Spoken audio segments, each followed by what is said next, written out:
My son bought his wife a house and then handed me the mortgage documents. You have saved enough, he said. It is time to help your family. I said no. They sued me for $900,000, and the judge asked me exactly one question. I am Gerald, but everyone calls me Jerry.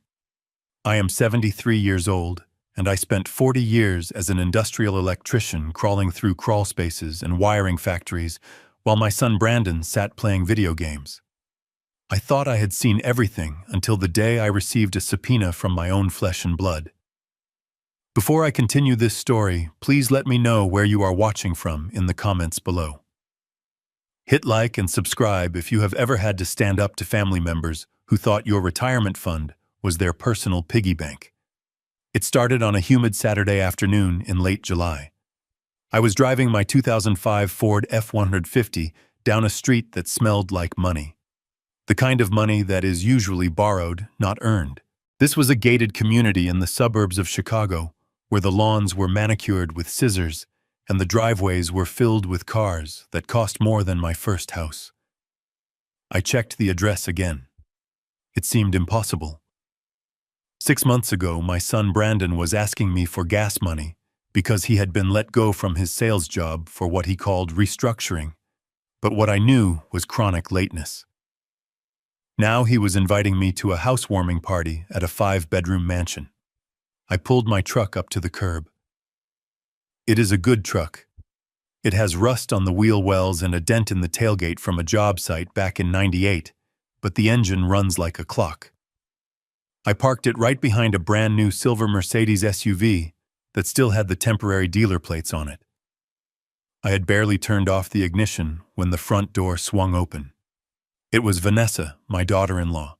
She did not smile. She did not wave. She marched down the driveway in heels that looked like weapons clicking sharply against the pavement. "Jerry," she said, before I even opened my door, "you cannot park that thing here." I stepped out and adjusted my cap. "Good to see you too, Vanessa," I said. "Happy housewarming." She grimaced, looking at my truck like it was leaking raw sewage onto her pristine driveway. "Seriously, Jerry, the neighbors are going to talk. Can you move it around the corner? Maybe 2 streets over. We have important guests coming." I looked at the Mercedes. "Nice car," I said, ignoring her request. "Is that yours?" Vanessa preened, smoothing her designer dress. "It is. Brandon surprised me with it last week. We needed something reliable for the new chapter of our love stories." I leaned against the door of my truck. "Reliable is a 20-year-old Ford that is paid off, Vanessa.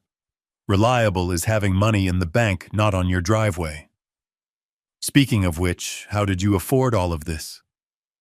Vanessa crossed her arms. Her eyes narrowed. "We are investing in our future, Jerry. Brandon has some very exciting ventures taking off. You would understand if you had ever thought big. But you were always satisfied with being just a worker. That stung. Being a worker put food on the table for 30 years. Being a worker paid for Brandon's college degree, which he never uses. I am not moving the truck," I said, calm but firm. "If your neighbors are offended by a vehicle that has done an honest day's work, then they are not the kind of people I care about impressing." I grabbed the bottle of whiskey I had brought as a gift and walked past her. She let out a huff of frustration and pulled out her phone, probably to text Brandon that his embarrassing father had arrived. Walking up that driveway felt like walking into a trap. I just did not know yet how deep the pit was. Inside the house was cool and smelled of expensive candles. The foyer was 2 stories high with a chandelier that looked like it cost more than my annual pension. People were milling about holding wine glasses and laughing that hollow laugh you hear at corporate mixers. I spotted Brandon near the kitchen island, which was covered in charcuterie boards. He was wearing a blazer over a t-shirt, trying to look like a tech billionaire. He saw me, and his smile faltered for a fraction of a second before he put on his showman face. "Dad," he boomed, coming over to clap me on the shoulder. "You made it." He did not hug me. He patted me like I was a client he was trying to close. Quite a place you have here, son, I said, looking around. 5 bedrooms for 3 people. Isn't that a lot of cleaning? Brandon laughed loud enough for his friends to hear. We have a cleaning service, Dad. We are focusing our energy on growth, not scrubbing toilets. Come on, grab a drink. Let me introduce you to some people. He steered me toward a group of men who were discussing cryptocurrency and golf handicaps. This is my father, Brandon announced. He was a master electrician back in the day. Real blue-collar salt-of-the-earth stuff. The way he said it made me sound like a museum exhibit. One of the men, a guy with teeth that were too white, looked me up and down. Cute, the man said. Must be nice to work with your hands. I pay a guy to change my light bulbs. I would not know where to start. They all laughed. Brandon laughed the hardest. I stared at the man. It is not hard, I said. You just have to be willing to get your hands dirty. It is amazing what you can build when you actually work for it. The laughter died down. Brandon cleared his throat. Right, well, Dad. Why don't you go say hi to Jacob? He is in the game room. I found my grandson Jacob in a room that had 3 different gaming consoles and a television the size of a billboard. He is 8 years old, and the only reason I tolerate Vanessa. Grandpa, he yelled, dropping his controller and running to hug me. Hey, buddy, I said, squeezing him tight. This is a big house, huh? Yeah, but Mom says I can't touch the walls because they are custom paint, Jacob whispered. And I can't play in the living room. It is kind of boring. My heart broke a little. A $600,000 museum where a kid cannot be a kid. I spent an hour in there with him just listening to him talk about Minecraft because it was the only real conversation in the entire house. Eventually, Vanessa appeared in the doorway. Dinner is served, she said sharply. And Jacob, go wash your hands twice. We do not want grease on the napkins. She looked at me when she said grease. The dinner was a spectacle. Steaks that were too rare served on square plates. Wine that tasted like oak and money. The conversation revolved entirely around material things. Who bought what boat? Who was vacationing in the Maldives? Who had the best private school connections? I sat there eating, quietly observing. I have a habit of watching people's hands. You can tell a lot by hands. Brandon's hands were shaking. Every time he lifted his glass, there was a tremor. He was sweating despite the air conditioning. He was terrified. I knew the look. It is the look of a man who is juggling chainsaws and knows he is about to drop one. When the coffee was served, Brandon stood up and tapped his glass with a spoon. Everyone, he said, thank you for coming to celebrate our new home. We are so blessed. But I want to have a special moment with my father. Dad, why don't we go into the study for a moment? The guests clapped politely. Vanessa gave me a smile that looked like a shark smelling blood. I followed Brandon into the study. It was lined with empty bookshelves. He sat behind a massive mahogany desk and gestured for me to sit in the leather chair opposite him. Vanessa came in and closed the door, leaning against it like a prison guard. So Dad Brandon started loosening his tie. What do you think? It is impressive, Brandon, I said honestly. But I am going to ask you again, how? You were on unemployment 6 months ago. Brandon waved his hand dismissively. That was a transition period. I told you I have launched a consulting firm. We are projecting massive revenue by Q4. Projecting, I asked. So you do not have the money yet. That is how business works, Jerry Vanessa interjected, pushing off the door and walking toward us. You leverage debt to build wealth, but you have to have capital to start. She placed a thick blue folder on the desk in front of me. It landed with a heavy thud. What is this? I asked. Open it, Brandon said. I flipped open the cover. It was not a business plan.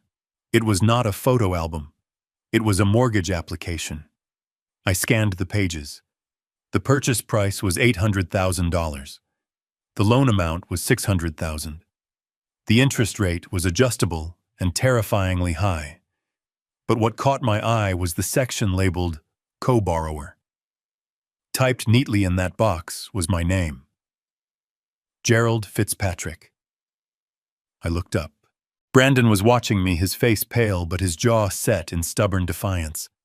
I did not agree to this, I said, my voice low. We know, Dad, Brandon said quickly. That is why we are having this talk now. The bank needs a co-signer. My credit score is recovering from the unemployment stint, and Vanessa's student loans are still on the books. We just need your signature to finalize the deal.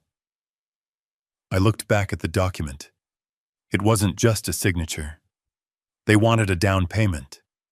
20%. $120,000. Also listed under source of funds gift from father. I closed the folder. No, I said. Vanessa stepped forward. Excuse me. I said no. I am not co-signing a $600,000 loan for a house you cannot afford, Brandon. And I am certainly not giving you $120,000 as a gift. Brandon stood up, slamming his hands on the desk. Dad, you have the money. I know you do. You sold the rental property in Ohio last year. You have your pension. You have Mom's life insurance money still sitting in bonds. You are sitting on a pile of cash and living like a pauper. That is my retirement, Brandon, I said, standing up to meet his eyes. I worked 40 years for that. That money is for my health care when I get too old to drive. It is for emergencies. It is not for buying a mansion to impress friends who do not care about you. It is for family, Vanessa hissed. She was standing right next to me now, close enough that I could smell her expensive perfume. You are selfish, Jerry. You are an old man living alone in a paid-off house. What are you going to do with that money? Take it to the grave. You have a duty to help your son. He is trying to build a legacy for your grandson. Do not bring Jacob into this, I warned. If you cared about Jacob, you would want him to grow up in a safe neighborhood, Brandon argued. You would want him to have the best. But no, you would rather hoard your pennies. I looked at my son. I saw the sweat on his forehead. I saw the desperation. Brandon, tell me the truth, I said. You already signed the purchase agreement, didn't you? You put down earnest money you did not have. He looked away. We closed on the house 10 days ago, Dad. We have a bridge loan that expires in 48 hours. If we do not get the mortgage finalized with your down payment, we lose the house. We lose the deposit. We lose everything. So you bought a house you could not pay for, assuming I would bail you out, I said. We assumed you would want to be a father, Brandon shouted. I reached for the glass of red wine Brandon had poured for me. It was a 2015 Cabernet, expensive and deep red. I looked at the white carpet beneath my boots. I looked at the folder on the desk. I looked at my son and his wife, who looked at me with such entitlement, such arrogance that it made my stomach turn. I am a father, I said quietly. Being a father means teaching your children not to touch a hot stove. If I pay this for you, I am just letting you burn down the whole kitchen. I tipped the glass. The dark red wine poured out in a steady stream, splashing onto the pristine white rug. It soaked in, spreading like a bloodstain. Vanessa shrieked. Are you insane? That is a Persian rug. I placed the empty glass on the mahogany desk. I would rather burn my money in a barrel than give it to a pair of vultures like you. I turned and walked toward the door. Brandon scrambled around the desk. Dad, wait. You can't leave. We will be ruined. That sounds like a personal problem, I said without stopping. Vanessa's voice rang out shrill and vicious, stopping me with my hand on the doorknob. If you walk out that door, Jerry, you will never see Jacob again. The room went silent. I could hear the party chatter outside, but in the study the air was sucked out of the room. I turned around slowly. Vanessa was smiling. It was a triumphant, ugly smile. You heard me, she said. We are the parents. We decide who sees him. Oh, if you are not part of this family's financial future, then you are not part of this family at all. No more visits. No more birthdays. You will die alone, Jerry. I looked at Brandon. He was looking at the floor, unable to meet my gaze, but he did not speak. He did not defend me.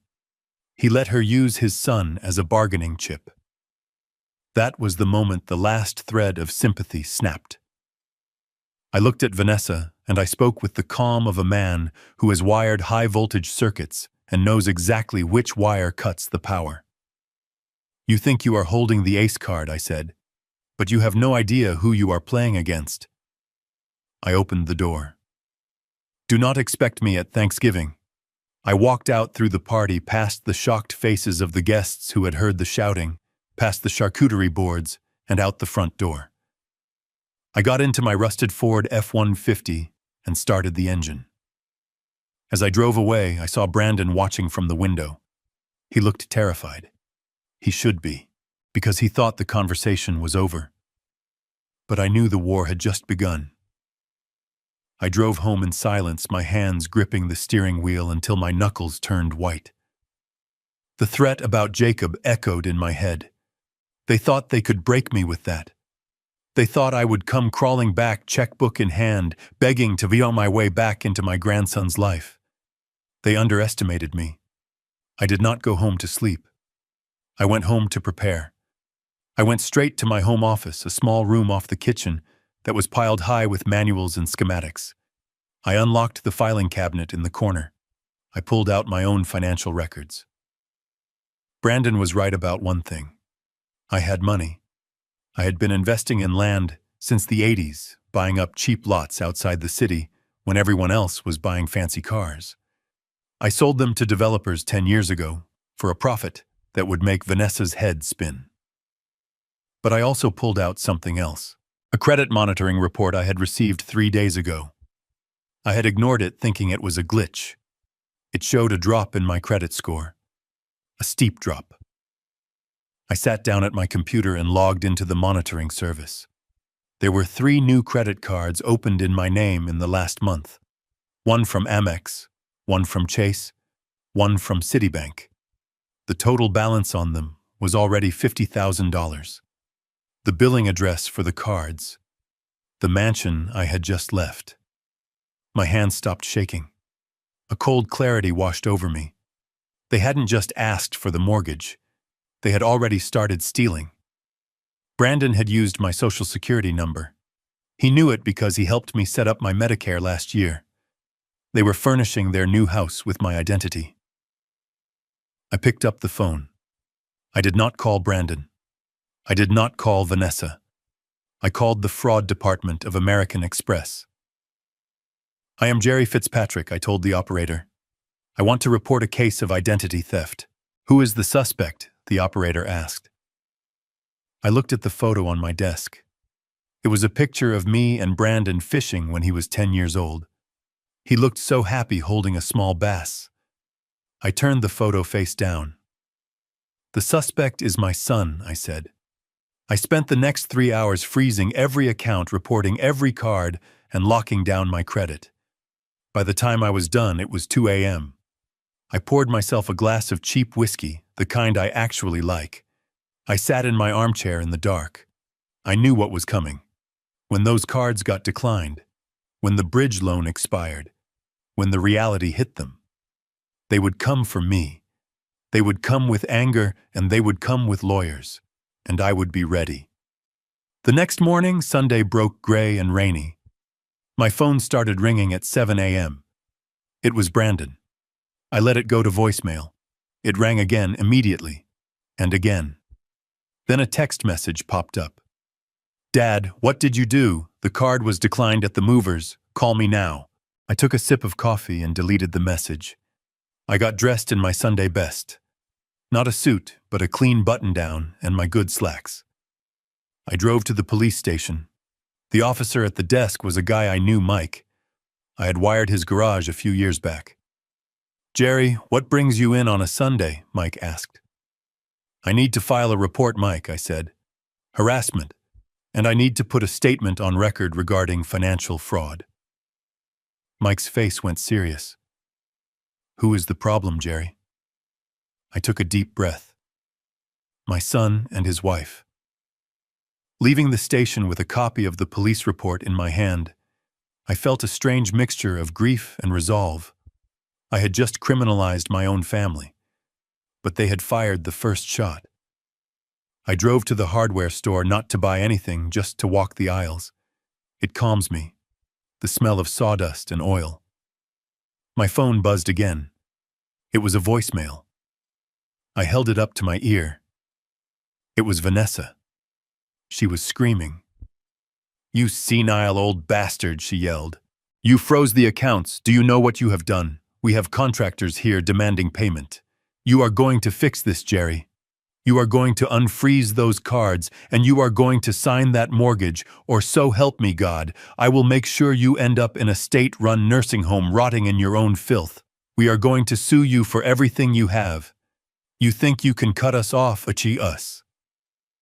I saved the voicemail. Evidence. I went home and waited. I did not have to wait long. 2 days later, a sheriff's deputy knocked on my door. He looked uncomfortable. "Mr. Fitzpatrick," he asked. "Yes, son." He handed me a thick envelope. "You have been served, sir." I opened the envelope right there on the porch. It was a lawsuit.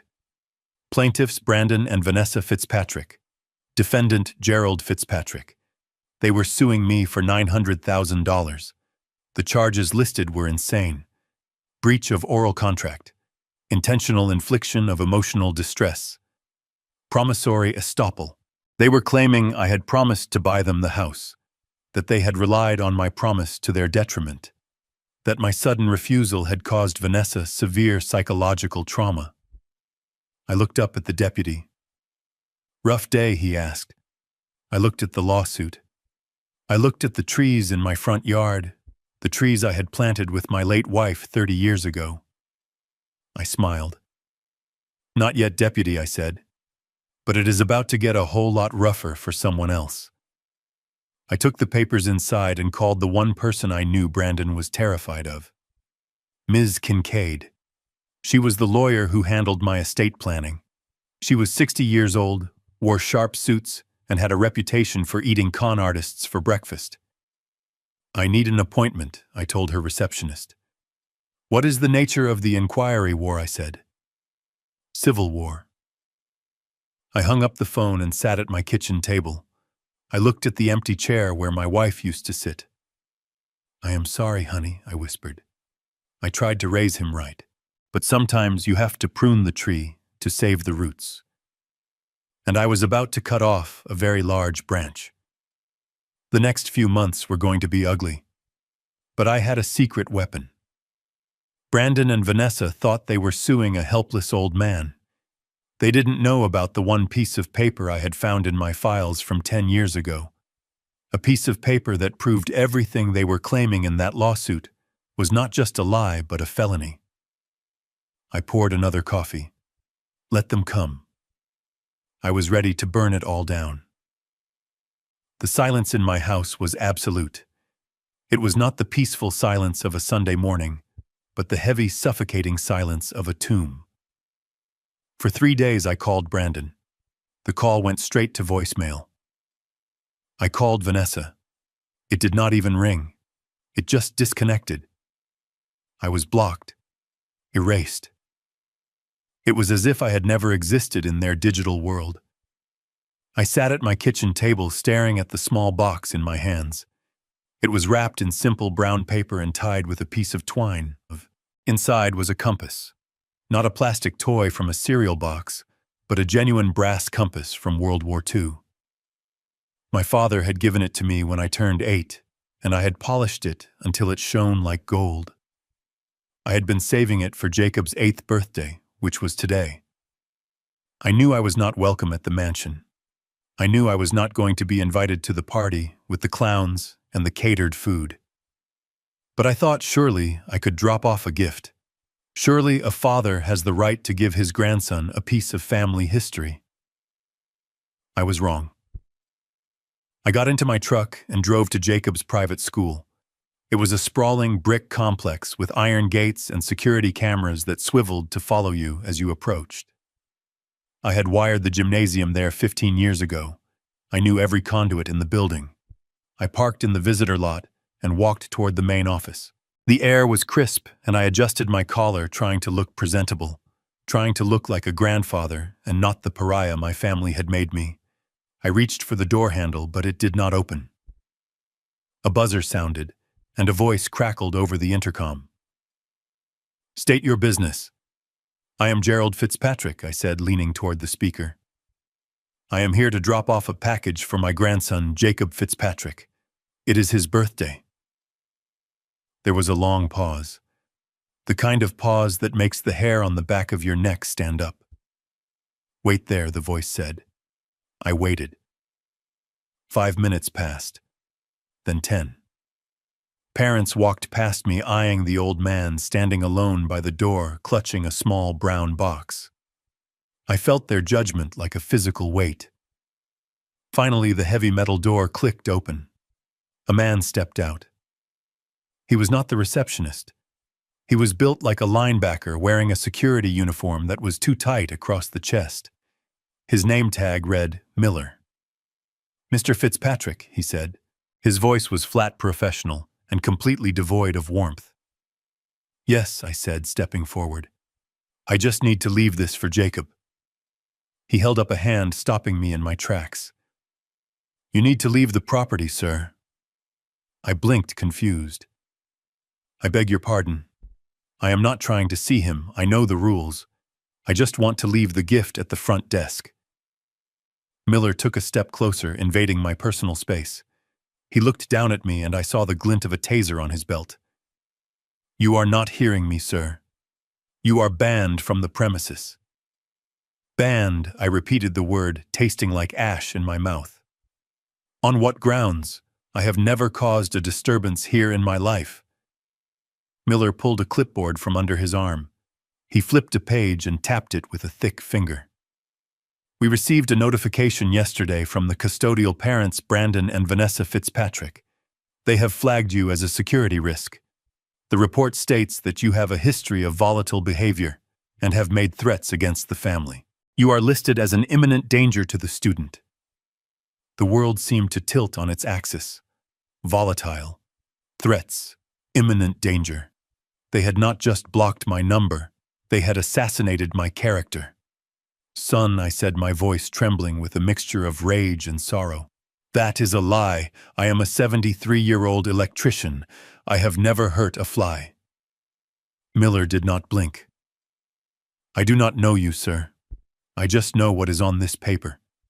And this paper says if you show up here, I am supposed to call the police. Now I am giving you a break because you look like you are just confused. But you need to get in your truck and you need to go. Now." I looked at the box in my hand. The brass compass inside felt heavy, a dead weight. "Can you just give it to him?" I asked, my voice dropping to a whisper. "Please. It is his great-grandfather's." Miller looked at the box, then back at me. For a second I saw a flicker of humanity in his eyes, but it was quickly extinguished by the protocol of his job. "We cannot accept packages from individuals on the banned list. Take it with you." He turned his back on me and walked inside, the heavy door clicking shut behind him. The lock engaged with a sound that felt final. I stood there for a long time. I watched the other grandparents arriving, picking up their kids, swinging them around in circles. I watched the joy that I was being denied. I walked back to my truck. My legs felt heavy. My chest felt tight. I tossed the box onto the passenger seat. It landed with a dull thud. I drove home without turning on the radio. The silence in the cab was deafening. I thought the humiliation at the school was the end of it. I thought that was the low point of my day. I was naive. 2 hours later, I was sitting in my living room staring at the wall when I saw flashing lights reflect against my window, blue and red. I stood up and went to the door. A police cruiser was parked at the curb. It was not Mike, my friend from the station. It was a patrol car I did not recognize. Two officers were walking up my driveway. They walked with their hands near their holsters, their eyes scanning my property as if expecting an ambush. I opened the door before they could knock. "Can I help you, officers?" I asked. One of them, a young man with a buzz cut and eyes that looked like they had seen too much, stepped forward. "Are you Gerald Fitzpatrick?" "I am." "Mr. Fitzpatrick, we are responding to a complaint filed by a Ms. Vanessa Fitzpatrick." I laughed. It was a dry, bitter sound. "Let me guess. She says I am harassing her." The officer did not smile. "She claims you attempted to breach security at her son's school today after being explicitly told to stay away. She also claims you have been driving by their residence." "I have not been near their house," I said firmly. "And I went to the school to drop off a birthday gift. I left when I was told to leave." The officer pulled a notepad from his pocket. "Sir, this is a formal warning. The family is in the process of filing a restraining order. Until that is settled, you are to have no contact with them. No phone calls, no text messages, no visits to the school, no driving past their home. If we have to come back here again, we will not be having a polite conversation on the porch. You will be leaving in the back of that car. Do you understand?" I looked at the young officer. He did not know me. He did not know that I had wired the station he worked out of. He did not know that I had spent 40 years building a reputation as a man of his word. All he knew was the story Vanessa had spun. To him, I was just a crazy old man who wouldn't let go. "I understand," I said, my voice cold. "Good," the officer said.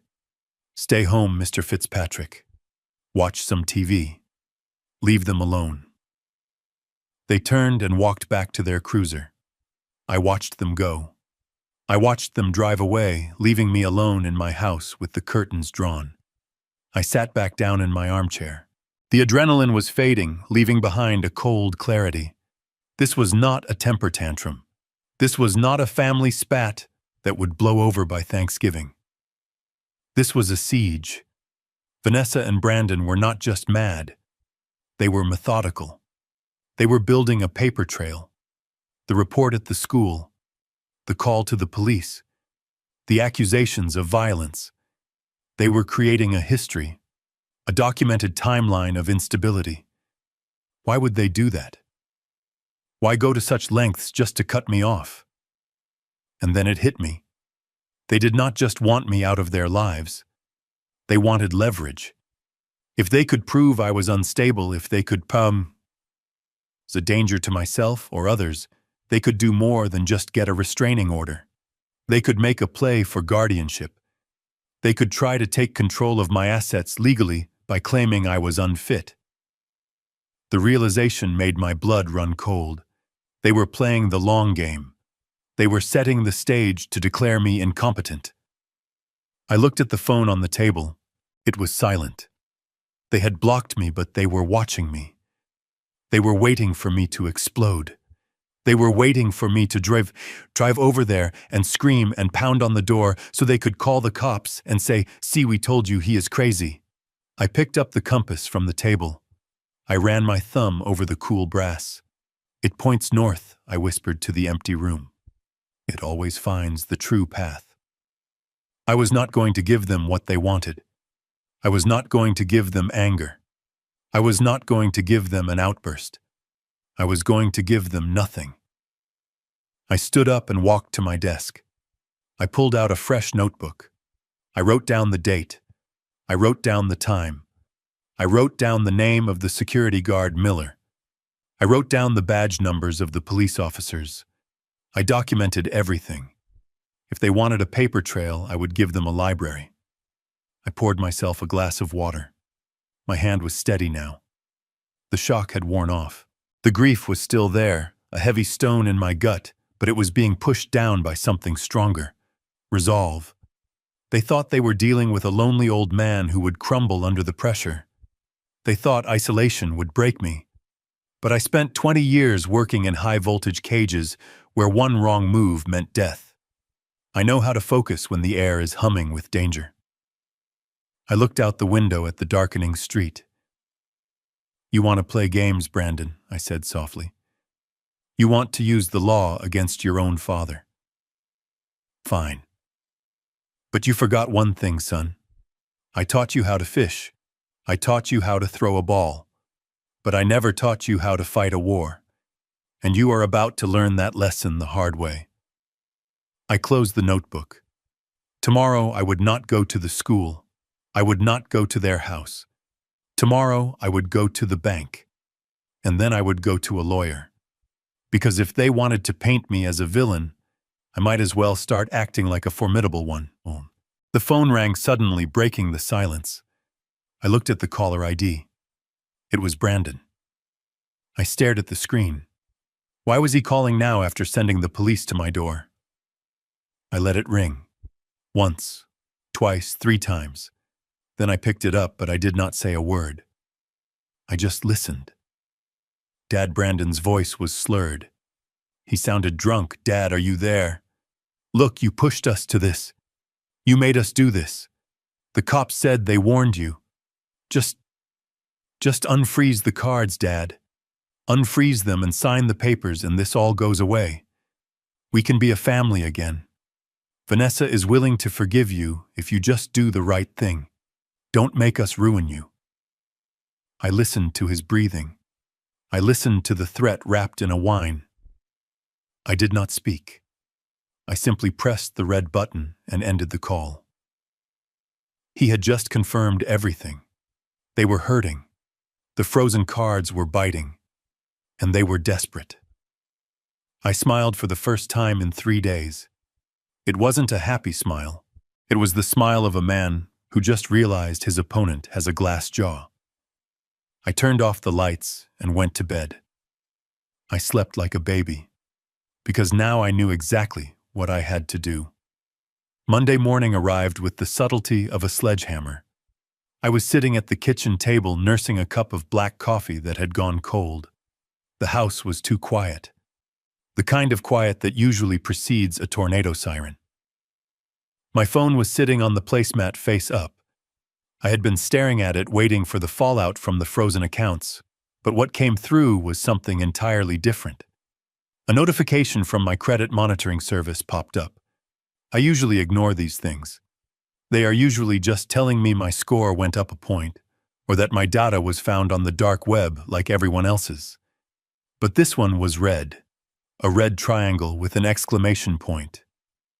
"Your credit score has changed significantly," it read. I tapped the screen. The app loaded slowly, the little spinning wheel mocking my patience. When the number finally appeared, I thought my glasses were dirty. I took them off, wiped them on my flannel shirt, and put them back on. The number had not changed. 520. I stared at it. For 40 years, I had prided myself on an 800 credit score. It was a badge of honor. It meant I paid my bills. It meant my word was bond. It meant I owed no man anything. Now it said 520. Below the number was a list of alerts. High credit utilization. Delinquent payment reported. New account inquiry. My chest tightened. It felt like someone had clamped a vice around my ribs. This was not just a mistake. This was a massacre. I grabbed my keys and headed for the door. I did not bother to call the bank. You do not handle a train wreck over the phone. You go to the scene of the crash. The drive to the downtown branch of First National took 20 minutes. I spent every one of them gripping the steering wheel so hard my hands cramped. I knew the branch manager, Mrs. Higgins. She was a good woman who had helped me set up my retirement accounts. She knew I was conservative with money. She knew I still balanced my checkbook with a pen and paper. When I walked into the lobby, Mrs. Higgins was standing by the teller line. She saw me and her face went pale. She knew. She had to know. "Mr. Fitzpatrick," she said, her voice tight. "I was just about to call you. Please come into my office." She did not offer me coffee. She closed the blinds and sat behind her desk, looking like she was about to tell me I had a terminal illness. Jerry, she said, using my first name, which she only did when things were bad. We received a flag from the fraud department this morning, but I pulled your file because I did not believe it. Show me, I said. My voice was a low growl. She turned her monitor so I could see. There they were. 3 credit cards. Not the ones I had in my wallet. These were new. A Platinum Amex, a Chase Sapphire Reserve, a luxury retail card for a high-end furniture store. Opened 4 weeks ago, Mrs. Higgins said, pointing to the dates. Right around the time you mentioned your son was moving. The total balance across all 3 cards was $52,000. They were maxed out. Every single penny of credit limit had been used. Print the statements, I said. Mrs. Higgins hit a button. The printer whirred. It spat out page after page of paper. It took a full minute for it to finish. I took the stack of warm paper and started reading. It was a catalog of greed. $14,000 at a custom furniture store in the city. $7,000 at an electronics warehouse. $3,000 at a designer clothing boutique. $500 for a dinner at a steakhouse. I ran my finger down the list. Italian leather sectional. 80-inch OLED television. Crystal chandelier. They had furnished their entire mansion on my back. I felt a wave of nausea. It wasn't the money. The bank would cover fraud. It was the intimacy of the theft. These weren't charges from a stranger in a foreign country hacking my account. These were charges made by a man who had sat at my dinner table. A man I had taught to ride a bike. Look at the applications, Mrs. Higgins said, softly sliding another piece of paper across the desk. I looked. The applications were digital, but the information was precise. My full name, my current address, my annual income calculated to the penny based on my pension and investment returns, and there it was, the key to the vault, my social security number. I stared at the 9 digits. I knew exactly when he got it. 6 months ago, when I was switching my supplemental health insurance, Brandon had offered to help me navigate the website. He said the forms were confusing. He said, let me handle the data entry. Dad, you just relax. I had thanked him. I had told him he was a good son for helping his old man. He had typed those numbers into his phone, not the computer. I remembered it now. He had saved it. He had kept it like a spare key waiting for the right moment to unlock the door and rob me blind. He stole my identity, I whispered. The words tasted like bile. Mrs. Higgins nodded slowly. It appears so, Jerry. The IP address used to open these accounts traces back to a residential address in the new development. Your son's address. I leaned back in the chair. The room was spinning slightly. This is a federal crime, she said gently. Identity theft. Wire fraud. If we file these affidavits, Jerry, the bank is required by law to refer this to the authorities. There will be an investigation. She was giving me an out. She was asking without asking if I wanted to protect him, if I wanted to eat the $50,000 and save my son from prison. I looked at the statements again. I looked at the date of the steakhouse dinner. It was 2 nights ago. The same night I had walked out of his house. After I left, after I told him no, he went out and spent $500 of my money on a steak. He was not sorry. He was not desperate. He was entitled. He thought I was a resource, a mine to be stripped until it was empty. I looked at Mrs. Higgins. Where do I sign? She pulled out a stack of forms, affidavits of fraud, dispute resolutions. I signed my name over and over again. Gerald Fitzpatrick. Gerald Fitzpatrick. With every signature, I was tightening a noose around my son's neck.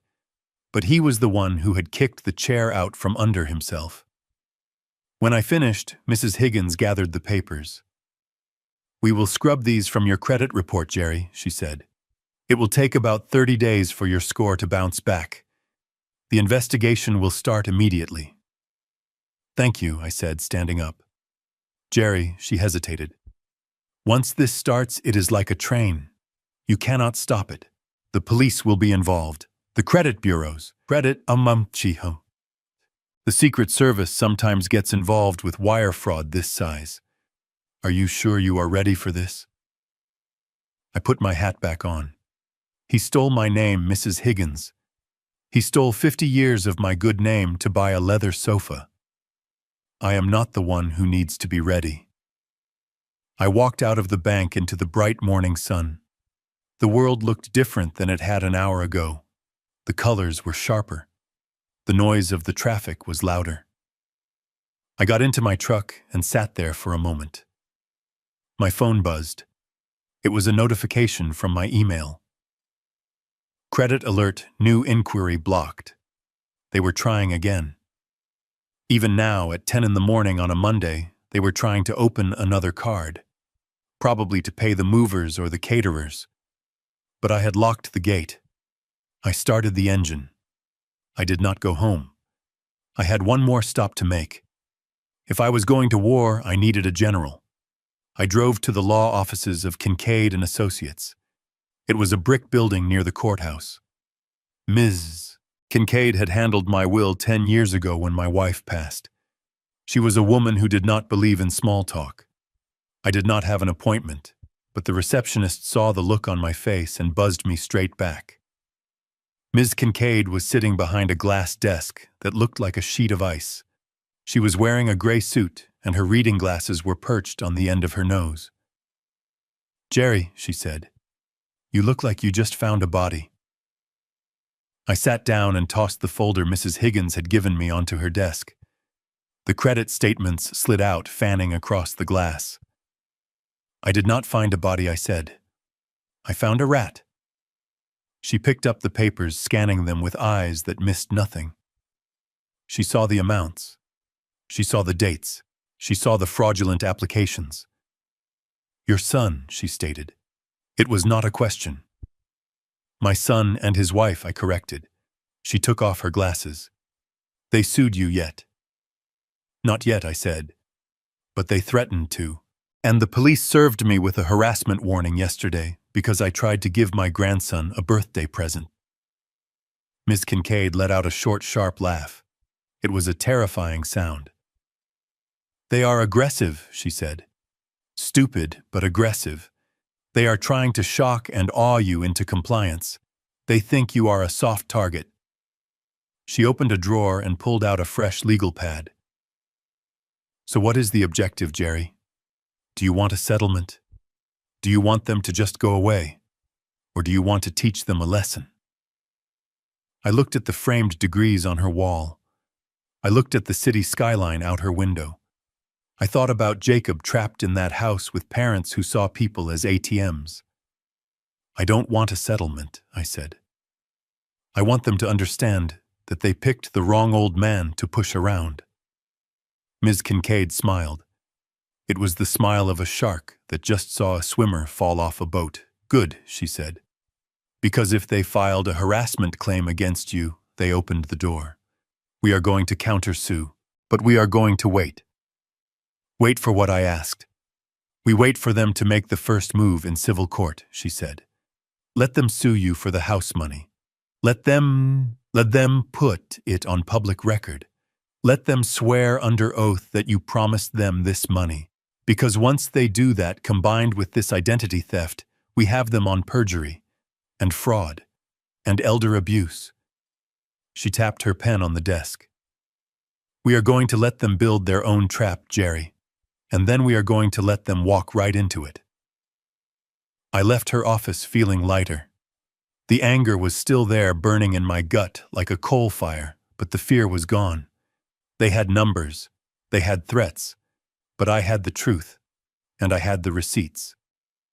I drove home and parked my truck in the driveway. I walked into my house, which was paid for. I sat on my sofa, which was paid for. I watched my TV, which was 10 years old, and paid for. I was not rich in the way they wanted to be. I did not have gold leaf on my walls, but I was free. And soon, they were going to learn exactly how expensive their lifestyle really was. My phone rang again. It was Brandon. I looked at the screen. I could picture him panic in his eyes, trying to figure out why the credit card application had been denied, why the wells were running dry. I answered it. "Dad," he shouted. His voice was cracking. "Dad, what is going on?" "We are at the furniture store picking up the rest of the order, and the card was declined. They said the account is closed for fraud." "Did you do this?" "Hello, Brandon," I said, my voice steady. "Fix this, Dad. Fix this right now. Vanessa is freaking out. We have people coming over tonight. We need that furniture." "You have furniture, son," I said. "You bought $14,000 worth of it last week." I saw the statement. There was a pause, a heavy, guilty silence. "You saw it." "I saw it all, Brandon. The sofa, the TV, the clothes. I saw every cent you stole." "Stole," he sputtered. "We didn't steal it. We borrowed it. We were going to pay it back once the business took off. We just needed a bridge. We are family, Dad. You would have given it to us anyway." "No," I said.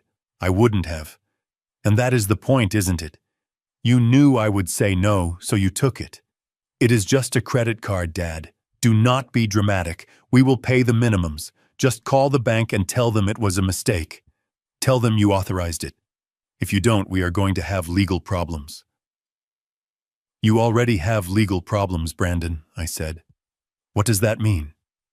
"It means I just left the bank, and I signed the affidavits." The line went dead silent. I could hear him breathing. I could hear the background noise of a store, the beeping of a register. "You signed them," he whispered. "I signed them. You sent your own son to jail." "I did not send you anywhere, Brandon. You bought the ticket when you typed my social security number into that application." "You are a monster," he screamed. "You are a bitter, lonely old monster. You want to play hardball? Fine. You want war? You got it. You will never see Jacob again, and we are going to sue you until you are living in a cardboard box." He hung up. I put the phone down on the table. The house was quiet again. But this time, it wasn't the silence of a victim. It was the silence of a man who had just locked the ammunition locker and was waiting for the enemy to charge. They were coming, and I was ready. I did not go straight home after leaving the law office. I had one more call to make. Ms. Kincaid had advised me to keep my head down, but my gut told me I needed more than just a shield. I needed ammunition. If they were going to paint me as a villain, I needed to know exactly who the heroes of their story really were. I called a man named Kowalski. He was a retired detective who now ran a private investigation firm out of a strip mall on the South Side. I had done some wiring for his office years ago, and he owed me a favor. "I need a background check," I told him, "and I need surveillance. 2 subjects." Kowalski did not ask questions. He just asked for names and addresses. I gave him Brandon and Vanessa. It felt unnatural, like a violation of the natural order, to stick a private eye on your own son. But the son I raised disappeared the moment he stole my identity. 24 hours later, I was sitting in a booth at a 24-hour diner meeting Kowalski. He slid a manila envelope across the Formica table. He looked tired. "You are not going to like this, Jerry," he said. I opened the folder. The first thing I saw were photos of Brandon. "I asked you to check on his business," I said. "The consulting firm."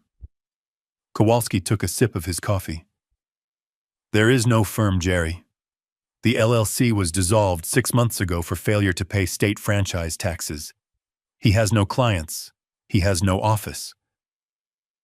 I looked at the photos. They showed Brandon sitting in his car in a Starbucks parking lot. Then they showed him driving back to the mansion, entering through the side door, and sitting in that game room I had seen. "He leaves the house for an hour every morning to keep up appearances," Kowalski explained. Then he goes back home, closes the blinds, and plays video games online until Vanessa gets home. He is not an entrepreneur. He is level 60 in a fantasy world. I felt a heavy stone settle in my stomach. The big ventures, the projecting revenue. It was all a lie. My son was not just unemployed, he was delusional.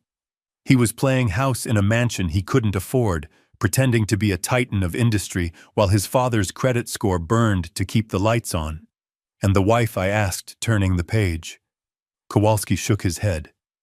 That is the dangerous one. Vanessa has 6 judgments against her from creditors in 3 different states. She changes her last name every few years. Not legally, just socially. She owes $40,000 in student loans she has defaulted on, and she has a shopping addiction that would bankrupt a small country. He pointed to a spreadsheet. She has been rotating credit cards, paying one off with a cash advance from another. It is a Ponzi scheme. Jerry and you were the new investors she brought in to keep it from collapsing. I closed the folder. It was worse than I thought. They weren't just greedy. They were drowning. They were standing on a trap door with a noose around their necks, and instead of asking for a ladder, they tried to steal the floorboards from under me. Thank you, Kowalski, I said. I paid him in cash and walked out to my truck. I sat there for a long time watching the traffic pass. I realized then that there was no reasoning with them. You cannot reason with people who are living in a hallucination. Brandon believed his own lies. Vanessa believed she was owed a lifestyle she hadn't earned, and I was the only thing standing between them and the reality that was coming to crush them. I took my phone out of my pocket. I had kept Brandon blocked for 3 days. It was time to open the line, not to negotiate, but to hear the panic. I needed to know how close to the edge they were. I unblocked his number. It took less than 10 minutes. The phone rang. It was Brandon. I answered it on the second ring. Hello, son, I said. Dad, he screamed. The sound was distorted by the sheer volume of his rage. You froze the accounts. You actually froze them. Do you have any idea what you have done? I assume I stopped you from buying more things you cannot afford, I said calmly. We are at the dealership, Brandon shouted. We were picking up the lease on the second car. They cut up the car, Dad. They cut it up in front of the salesman. It was humiliating.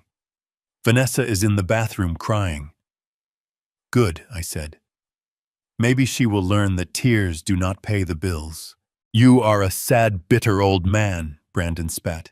You are sitting on a pile of money and you are enjoying watching us struggle. I tried to do this the nice way. I tried to honor you. I tried to let you be part of our success. Success, I interrupted. You mean the consulting firm that does not exist? Or do you mean the video games you play while your wife spends money she does not have? The line went silent. A dead, terrified silence. You know, he whispered. I hired a private investigator, Brandon. I know about the dissolved LLC. I know about the judgments against Vanessa.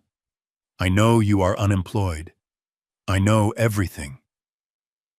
There was a sound on the other end like a wounded animal. Then the anger returned, but it was different now. It was sharp and cornered. You spied on us.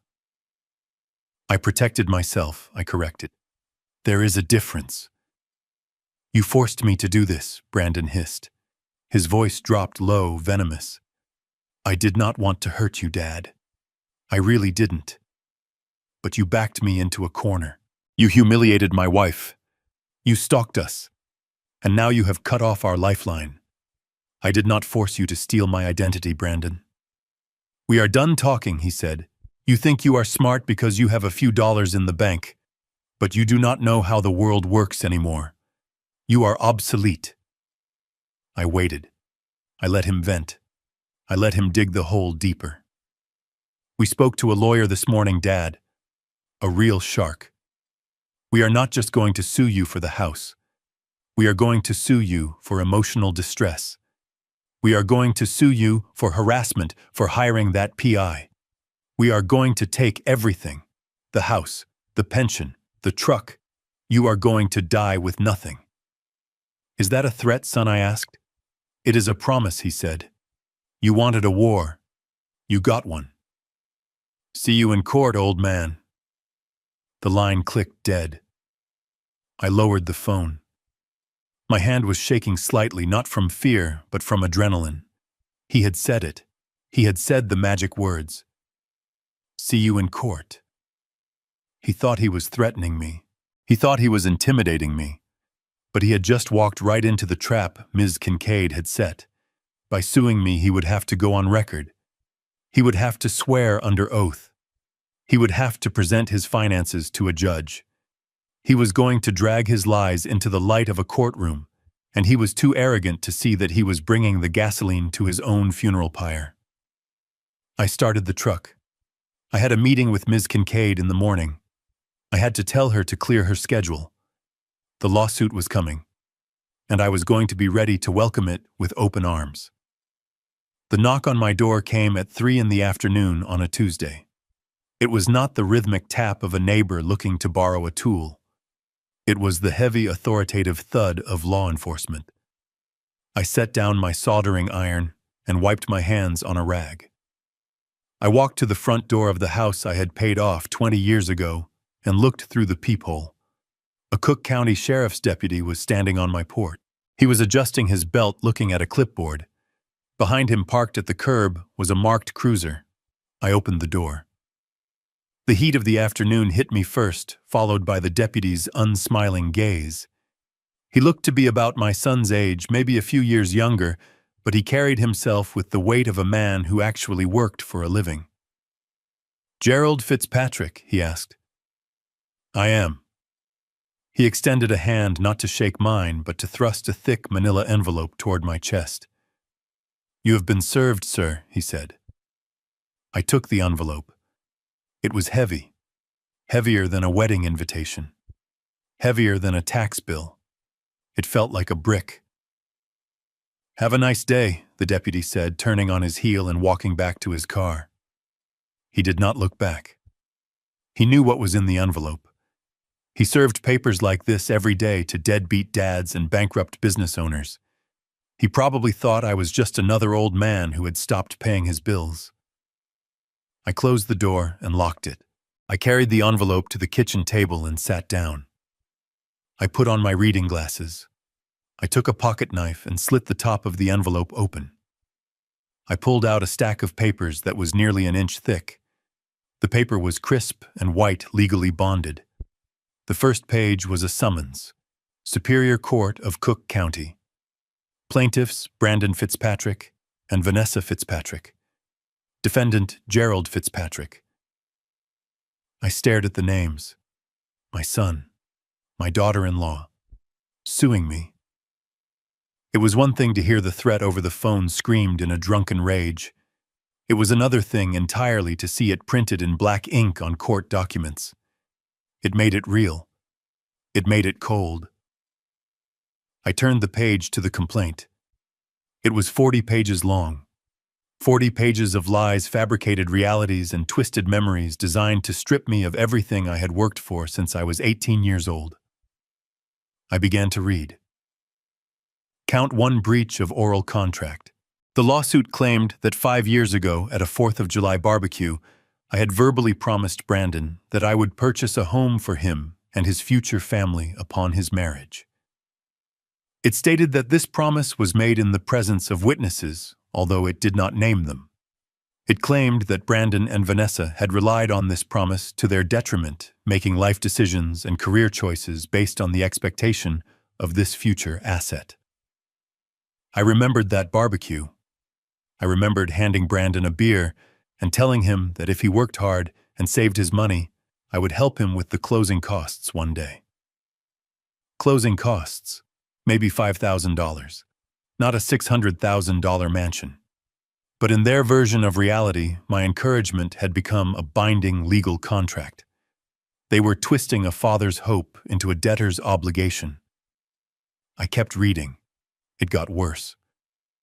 Count 2 promissory estoppel. This was a legal term I knew from my days contracting. It meant you could not back out of a promise if the other person had already acted on it. The lawsuit claimed that Brandon had turned down lucrative job offers in other states because I had insisted he stay close to home with the promise of housing security. Lucrative job offers.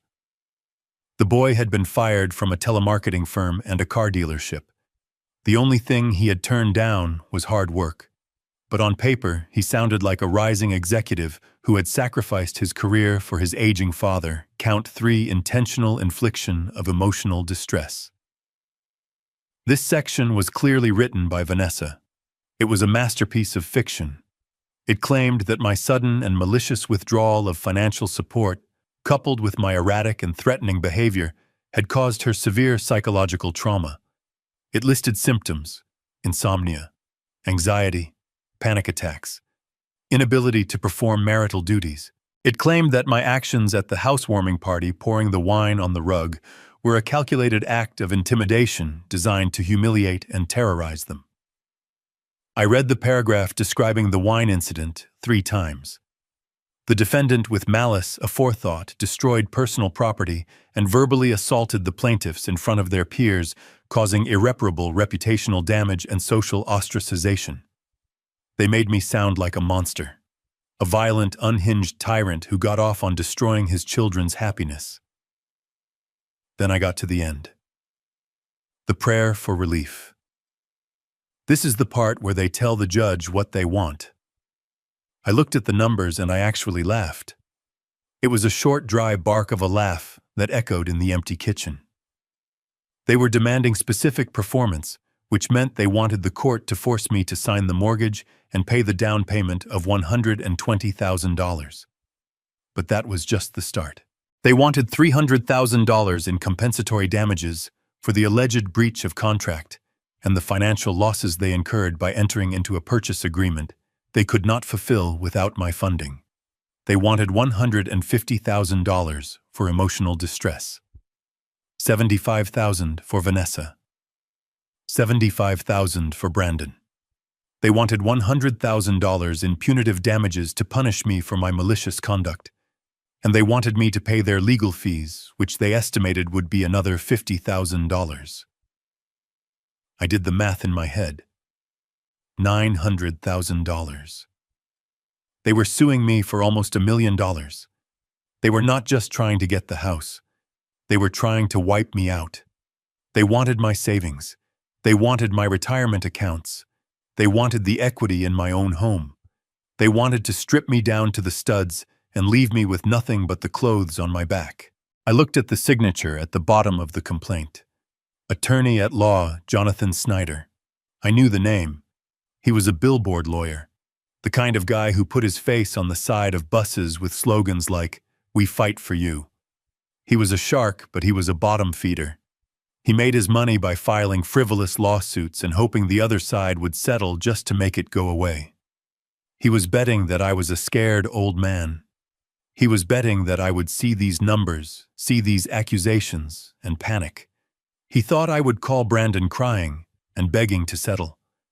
He thought I would write a check for the house just to stop the bleeding. I set the papers down on the table. My hand was shaking, but not from fear, from rage. A cold, hard rage that settled in my gut like a stone. This was not a cry for help. This was an assassination attempt. My son was trying to kill my future to pay for his present. I looked around my kitchen. I saw the coffee maker I had fixed 3 times. I saw the linoleum floor I had laid myself. I saw the life I had built with my own 2 hands. And I realized that the son I loved was gone. The boy I had taken fishing, the boy I had taught to drive, was dead.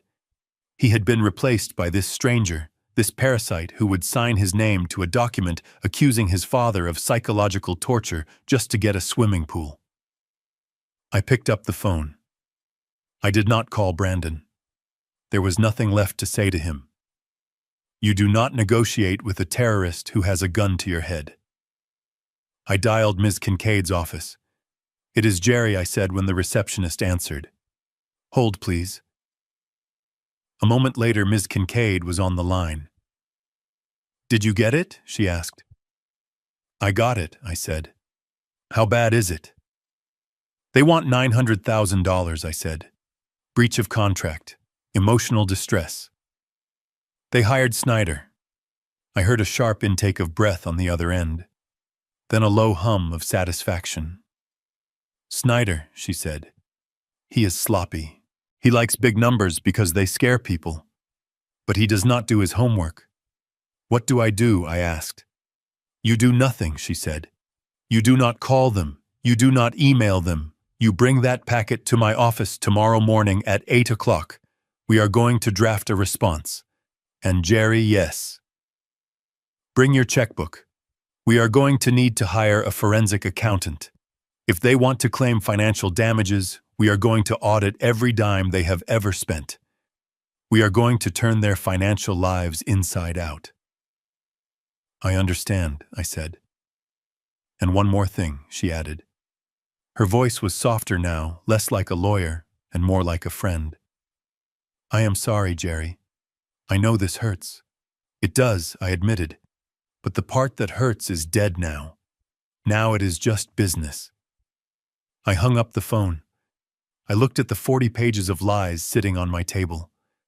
They wanted a fight. They wanted to drag me into the mud. They had no idea that I had spent 40 years maçons working in the mud. I knew how to navigate it. I knew how to survive in it. And I knew how to bury things in it. I stood up and went to the refrigerator. I took out a beer. I sat on my back porch and watched the sun go down. Tomorrow I would go to war. But tonight I was going to mourn the loss of my son. Because when I walked into that courtroom, I could not see him as my child anymore. I had to see him as the plaintiff, the enemy, and I had to destroy him. The envelope looked innocent enough sitting in my mailbox, sandwiched between a flyer for gutter cleaning and a coupon for pizza. It was smaller than the lawsuit packet, but the return address was the same. The law offices of Jonathan Snyder. It had been 24 hours since I was served with the $900,000 complaint. I had barely slept. I had spent the night pacing my living room, listening to the house settle, listening to the ghosts of 40 years of family life. I took the letter to the back porch. I sat in the rocking chair my wife had bought at a flea market in 1990. The sun was shining, but the air felt cold. I used my thumb to rip open the flap. Inside was a single sheet of heavy cream-colored paper. It was not a court document. It was a letter. It was titled Settlement Offer and Mutual Release. I began to read. Snyder's writing style was oily, dripping with fake concern. He wrote that his clients, my son and his wife, were devastated by the breakdown of our relationship.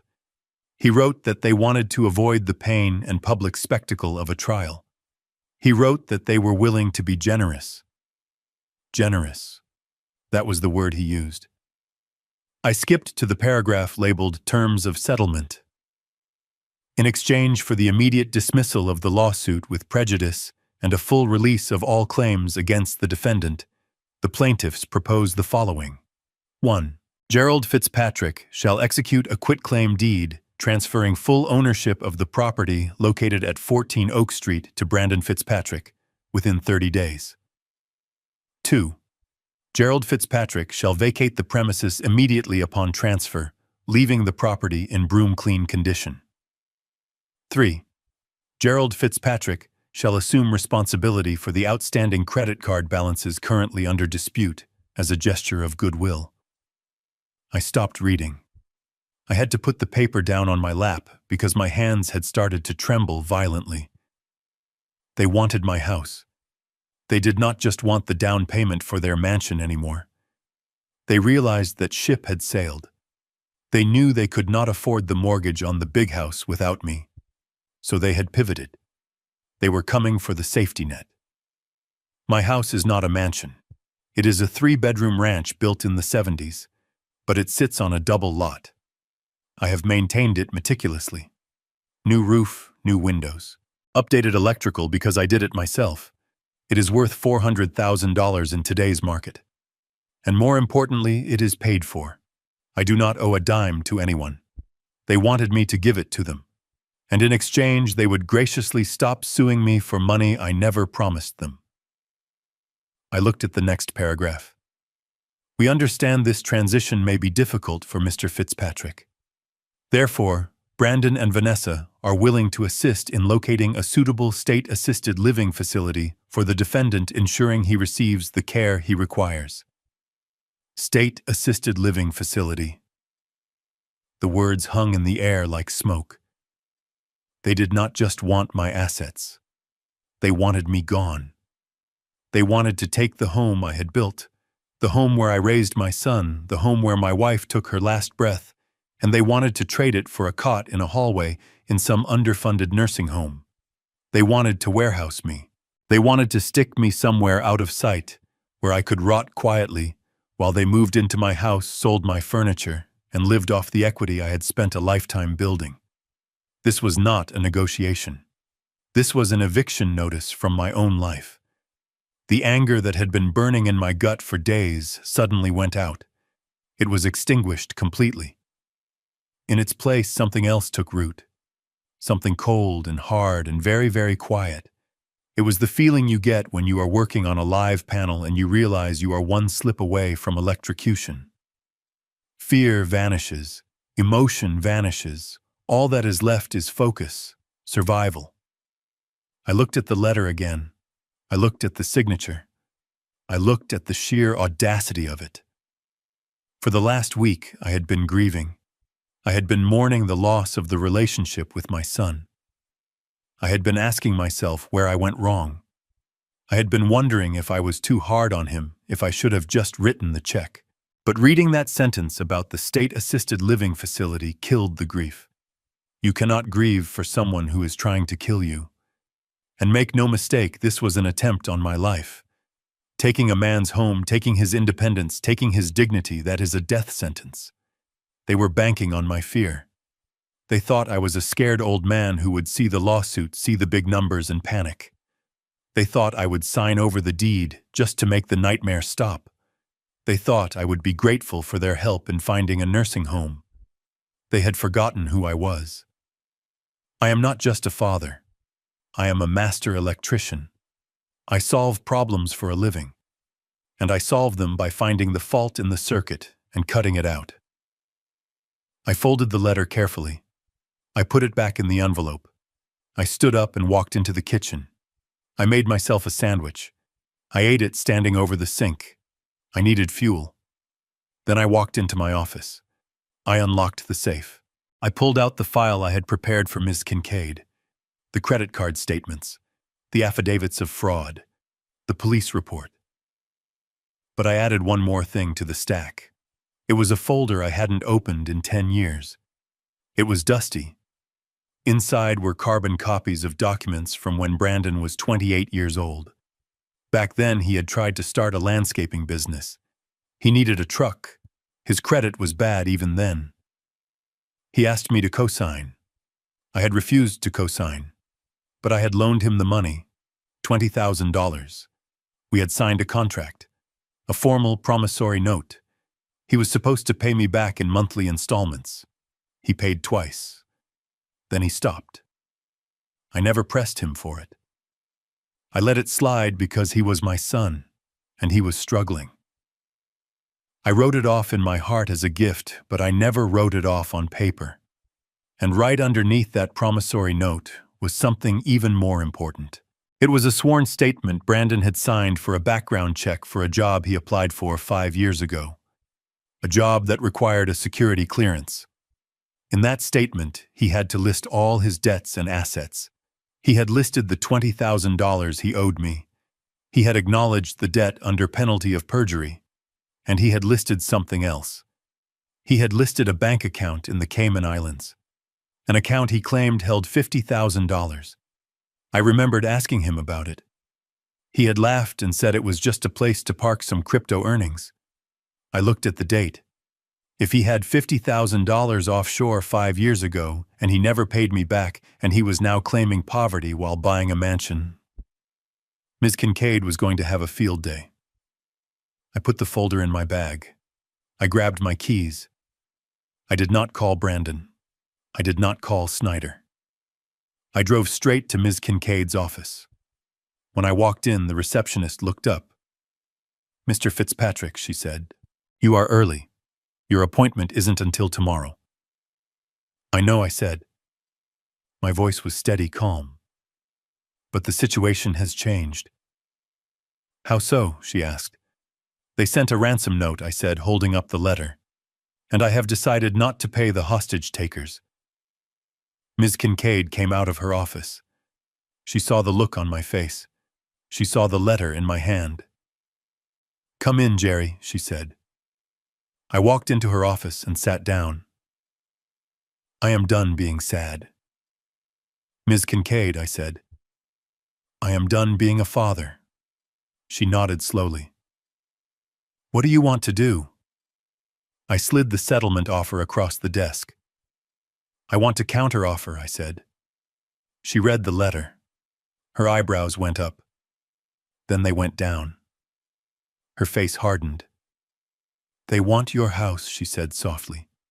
"They want me dead," I corrected. "They want to bury me so they can spend my money." I reached into my bag and pulled out the old file, the promissory note, the security clearance document. "And I want you to use this," I said. She opened the file. She read the promissory note. She read the security clearance form. Her eyes widened. "Jerry, do you know what this is?" she asked. "I do," I said. "It is leverage." "It is more than that," she said. "If he swore to the federal government that he had offshore assets and he is now swearing to a state court that he is broke because of you, that is perjury," I finished. "And tax evasion," she added. She looked at me. "If we use this, Jerry, we are not just winning a lawsuit. We are dropping a nuke on his life.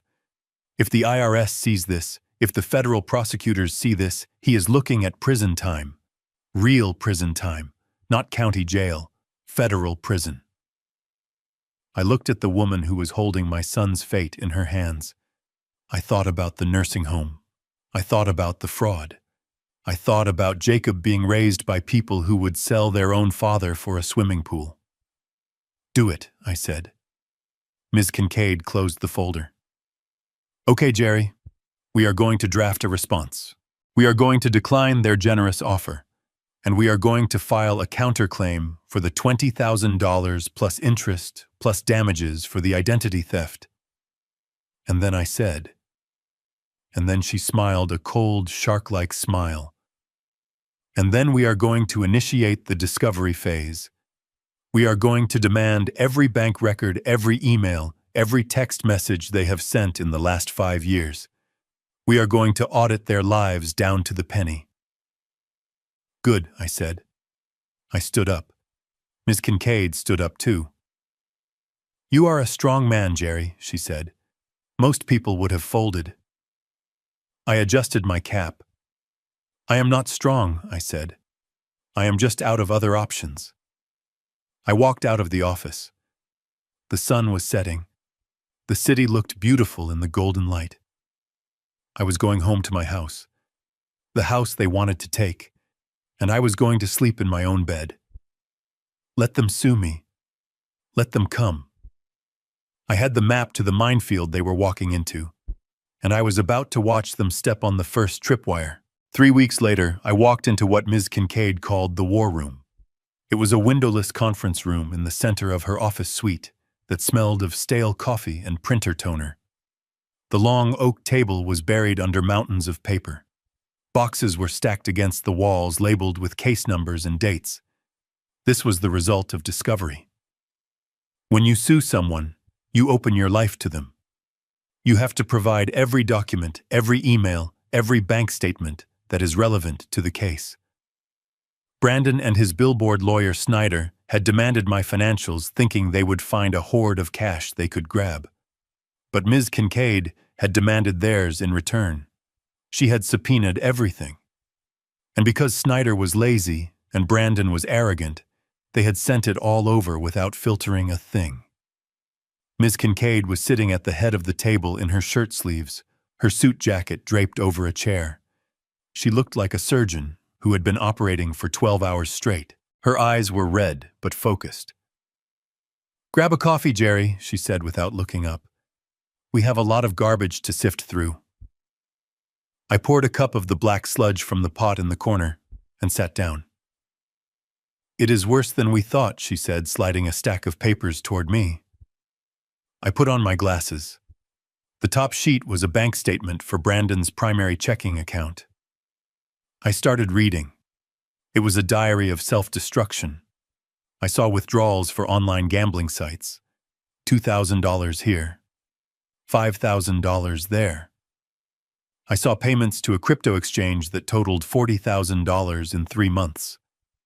I saw the charges from Vanessa, Sephora, Nordstrom. A $300 charge for a dog grooming service for a dog they did not own. They were bleeding money. They were hemorrhaging it. "Look at the dates," Ms. Kincaid said, pointing with a manicured finger. I looked.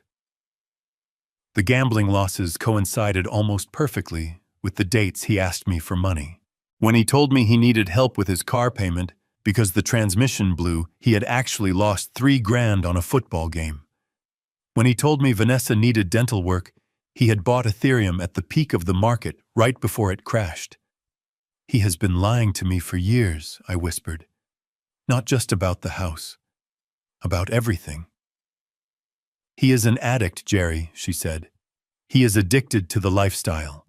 He is addicted to the appearance of wealth. And like any addict, he will burn down everyone around him to get his fix." She pushed another pile toward me. "This is Vanessa's credit report," she said. It was a sea of red ink. Collections, charge-offs, repossessions. She had a credit score that was lower than my blood pressure. "How did they even get pre-approved for a loan?" I asked. "Who would lend them $600,000 with financials like this?" Ms. Kincaid smiled. It was not a nice smile. "That is the million-dollar question, Jerry. Or in this case, the $900,000 question." She stood up and walked to a whiteboard on the wall. She had drawn a timeline. June 1st, house offer accepted. June 15th, bridge loan secured. July 4th, the barbecue where they claimed you promised the money. July 20th, the closing date on the house. She tapped the marker on the date of the bridge loan. "A bridge loan is temporary financing," she explained. "It is high interest, high risk. You use it to close a deal quickly while you secure a traditional mortgage. To get a bridge loan, you have to prove that you have the permanent financing lined up. You have to show the bank that you are good for it." She turned to look at me. "So how did Brandon convince a bank that he was good for it when he has zero income and his wife has a credit score of 400? I looked at the paperwork. I looked at the lies. "He used my name," I said. Ms. Kincaid nodded. "We know he used your name. But banks need more than a name, Jerry. They need proof. They need signatures. They need documentation." She walked back to the table and picked up a thick folder that was separated from the rest. It was labeled Loan Origination File. "We subpoenaed the mortgage lender," she said. "We demanded the entire file they used to approve the loan." Snyder tried to block it. He filed a motion to quash, saying it was irrelevant. The judge overruled him yesterday afternoon. "We got the file this morning." She placed the folder in front of me. "I have gone through it, Jerry. Most of it is standard. Fake pay stubs, inflated assets. That is standard fraud. People do it all the time and they usually get away with it until they default." But then she opened the folder to a specific page marked with a yellow sticky note. "But then I found this," she said. Her voice dropped an octave. It became very quiet and very deadly. I looked at the document. It was a standard form. The bank logo was at the top. It was filled out in blue ink. I read the title of the document. I read the text. And then my eyes fell to the bottom of the page. There was a signature. It was my signature. Or at least it looked like my signature. It had the same loop on the J, the same sharp cross on the T. It was a good forgery. A very good forgery. Brandon had practiced. He had spent hours tracing my signature from old birthday cards and checks I had written him. I felt a cold sweat break out on my forehead. I touched the paper. "I never signed this," I said. "I know," Ms. Kincaid said. "Do you know what date that was signed?" I looked at the date next to the signature. July 10th. "Where were you on July 10th, Jerry?" I thought back. July 10th. It was a Tuesday. I was in Florida, I said. I was at the electrical trade show in Orlando. I fly down every year to see the new gear. I have the plane ticket. I have the hotel receipt. Ms. Kincaid leaned back in her chair. She clasped her hands behind her head. "Exactly," she said. "You were 1,000 miles away. You could not have signed that document." She looked at me with an intensity that made me want to look away. "Jerry, do you know what this document is?" I shook my head. "It looks like a bank form." "It is," she said. "But it is not just a form. It is a federal affidavit. It is a sworn statement submitted to a federally insured financial institution." She leaned forward again, her eyes locking onto mine. "This piece of paper, Jerry, is the smoking gun. This is the nail in the coffin. This is the difference between a family dispute and a federal indictment." "What does it say?" I asked. "It says," she began, pointing to the text, "that you have irrevocably committed to providing funds. But more importantly, it says that the funds are already yours to give." She tapped the paper. "If Brandon claims in court that you promised to give him the money, he is admitting that he did not have the money yet. But this document tells the bank that the money was already verified. It is a trap, Jerry, a trap he built for himself. If he tells the judge the truth that you only promised the money, then this document is a lie he told the bank. That is bank fraud. Prison. If he tells the judge this document is true, then he is admitting he already had the money, which means he has no grounds to sue you for it. Case dismissed. He is checkmated coming and going." She smiled. "But the best part, Jerry, is that he does not know we have this.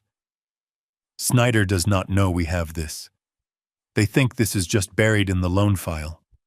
They think we are looking for emails or text messages about the barbecue promise.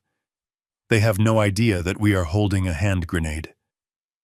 I looked at the forged signature again. I looked at the betrayal etched in blue ink.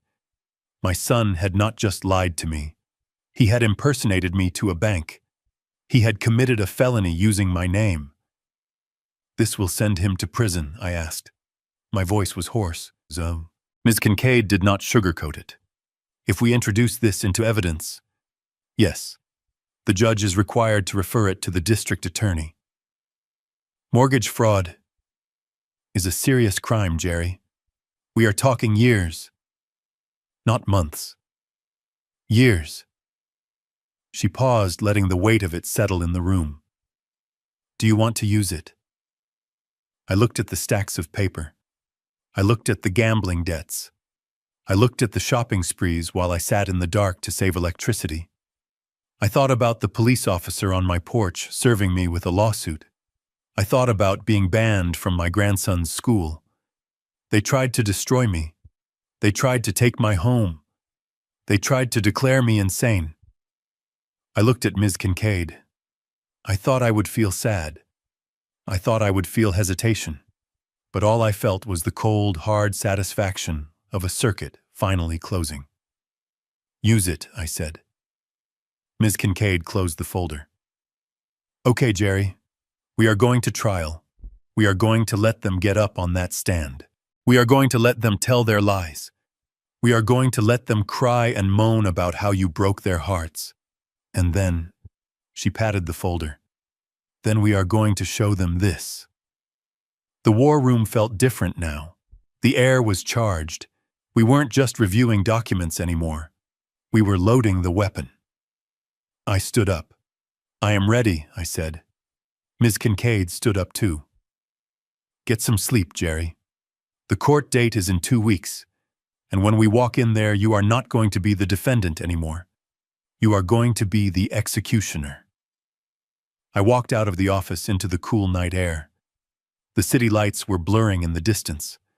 I got into my truck and drove home. I put the date on my calendar. 2 weeks.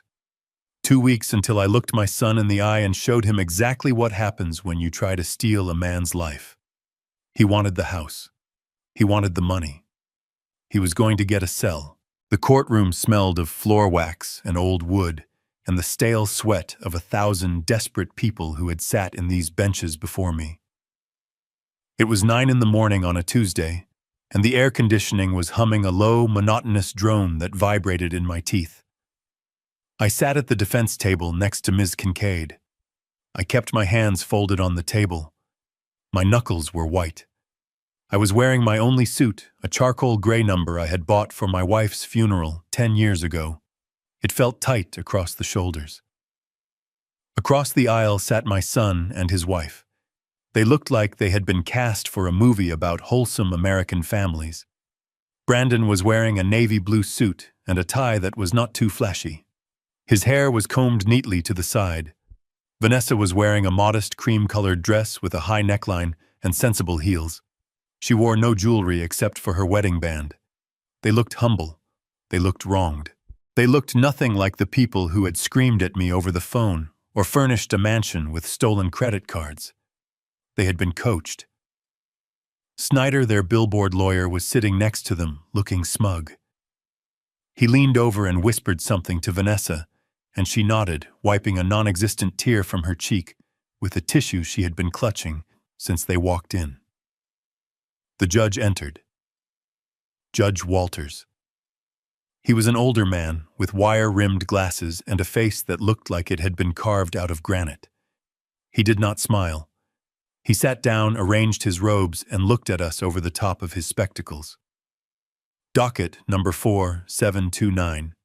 Fitzpatrick versus Fitzpatrick, he read. My heart hammered against my ribs. It was starting.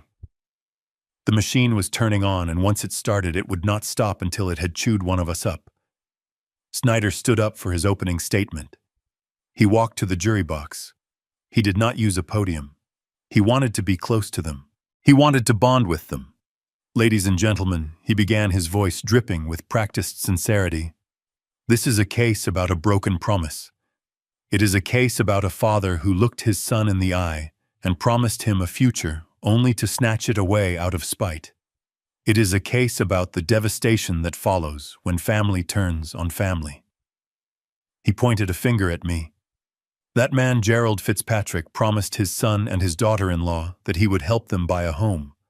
He promised them $120,000 as a gift to secure their future. They relied on that promise. They built their lives around it. And when he pulled the rug out from under them, he did not just hurt their bank account. He broke their hearts. He caused them such severe emotional distress that Vanessa Fitzpatrick has been under the care of a therapist for months. I sat there and took it. I did not flinch. I did not shake my head. Ms. Kincaid had told me to be a statue. If you react, she had warned me, you look guilty. If you get angry, you look volatile. Just sit there, Jerry. Let them tell their lies. We will have our turn. So I sat there.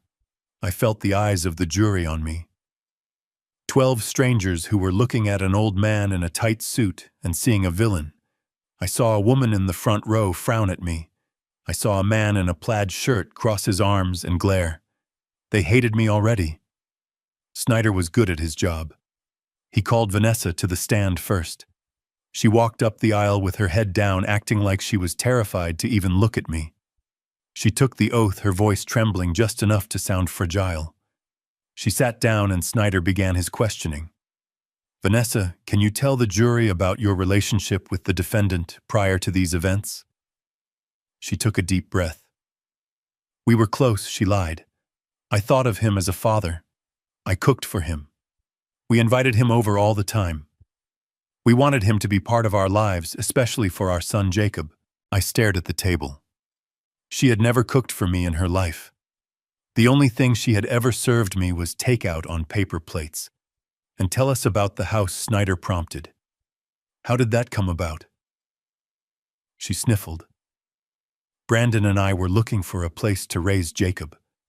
A safe place. Jerry knew we were struggling a bit after Brandon's job transition. He told us he wanted to help.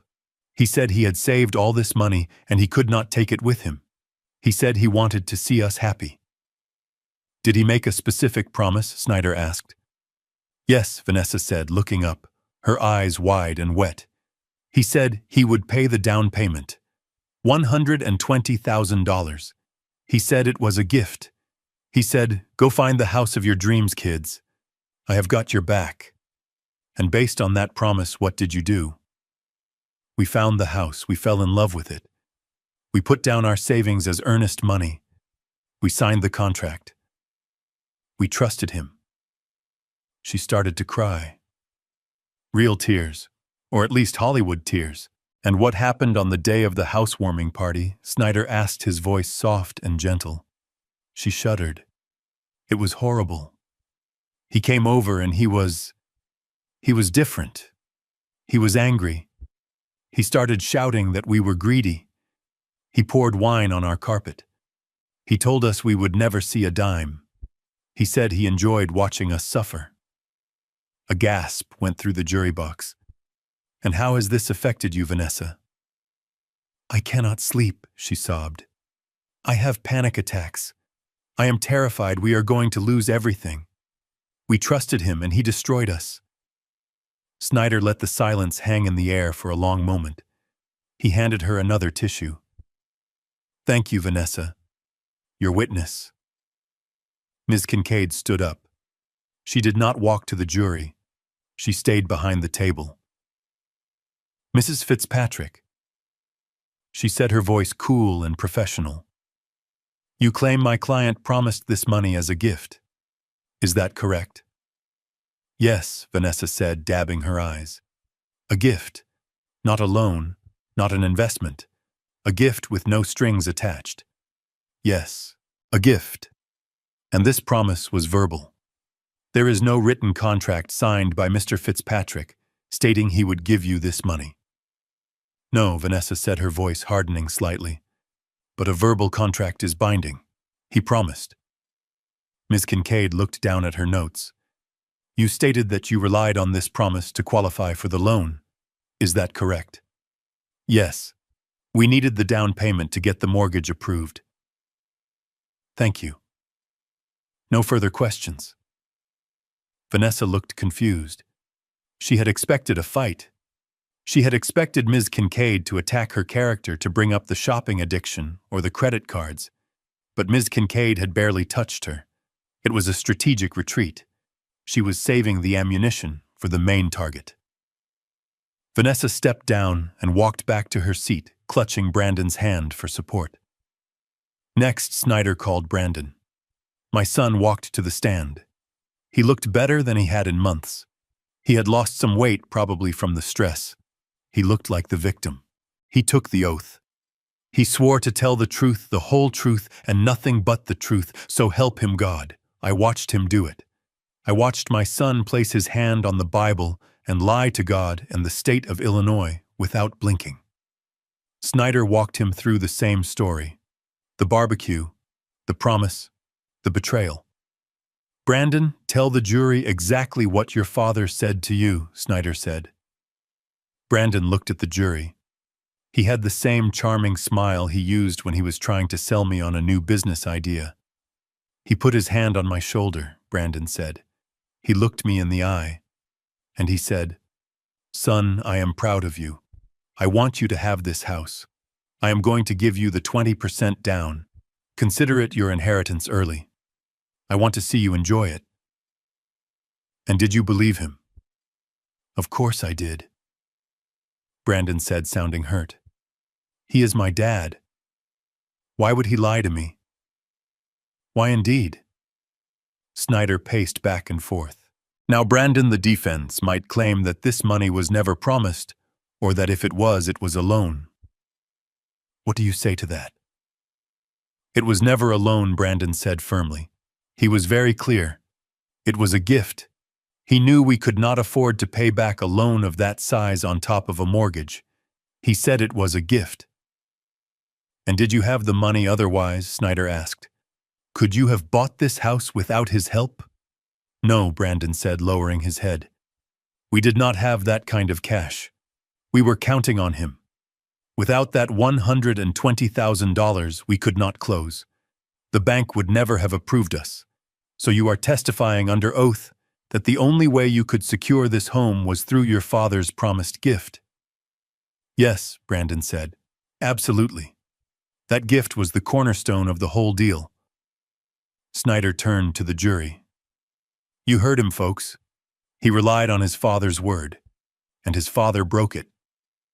Pass the witness, Snyder said, sitting down with a satisfied smirk. The courtroom was silent.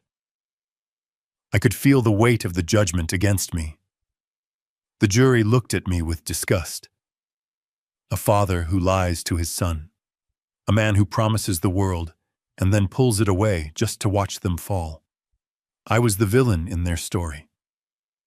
Ms. Kincaid stood up. She picked up a single folder from the table. It was the loan origination file. She walked to the podium. She placed the folder down. She took off her glasses. Mr. Fitzpatrick, she began. You just testified that you did not have the $120,000 for the down payment. Is that correct? Yes, Brandon said, eyeing the folder. And you testified that you needed my client's money to qualify for the loan. Yes. And you testified that this money was explicitly promised as a gift. Not a loan. Yes, Brandon said, looking annoyed. I already said that. Ms. Kincaid nodded. She opened the folder. You applied for this mortgage with First City Bank, is that correct? Yes. And as part of that application, you were required to submit proof of funds. You had to show the bank where the down payment was coming from. Brandon shifted in his seat. He licked his lips. Yes, he said slowly. Ms. Kincaid pulled a document out of the folder. She held it up. Your Honor, I would like to enter Defense Exhibit A into evidence. She walked to the witness stand and handed the paper to Brandon. Do you recognize this document, Mr. Fitzpatrick? Brandon looked at it. His face went pale. The color drained out of him so fast I thought he might faint. His hands started to shake. I, he stammered. Ms. Kincaid's voice rang out clear and sharp, cutting through the silence like a whip. For the record, Mr. Fitzpatrick, please read the title of the document you are holding. Brandon swallowed hard. He looked at Snyder, who was frowning, confused. It is a gift letter, he whispered. Louder, please, Ms. Kincaid said. It is a gift letter. Brandon said, his voice cracking. And what does a gift letter do, Mr. Fitzpatrick? It certifies that funds have been gifted. Ms. Kincaid took a step closer. This document dated July 10th states that Gerald Fitzpatrick has already gifted you $120,000. It states that the funds are currently in your possession. And at the bottom there is a signature. Whose signature is that? Brandon stared at the paper. He stared at the forgery he had committed. It says Gerald Fitzpatrick, he mumbled. Ms. Kincaid turned to the jury. So, Mr. Fitzpatrick, we have a problem. You just told this jury under oath that my client promised you the money but never gave it to you. That is why you are suing him. But this document which you submitted to a federally insured bank claims he already gave it to you. She leaned in. So which is it, Brandon? Did he give you the money and you are lying to this court to get paid twice? Or did he never give you the money and you lied to the bank to get the loan? The trap snapped shut. The silence in the courtroom was absolute. You could hear the air conditioning humming. You could hear the blood rushing in my ears. Brandon looked at the judge. He looked at his lawyer. He looked at me. He realized in that moment that he was not fighting for a house anymore. He was fighting for his freedom, and he had just lost. Miss Kincaid paced slowly in front of the jury box, her heels clicking against the hardwood floor with a rhythmic, predatory sound that seemed to echo in the cavernous room. She did not look at Brandon immediately.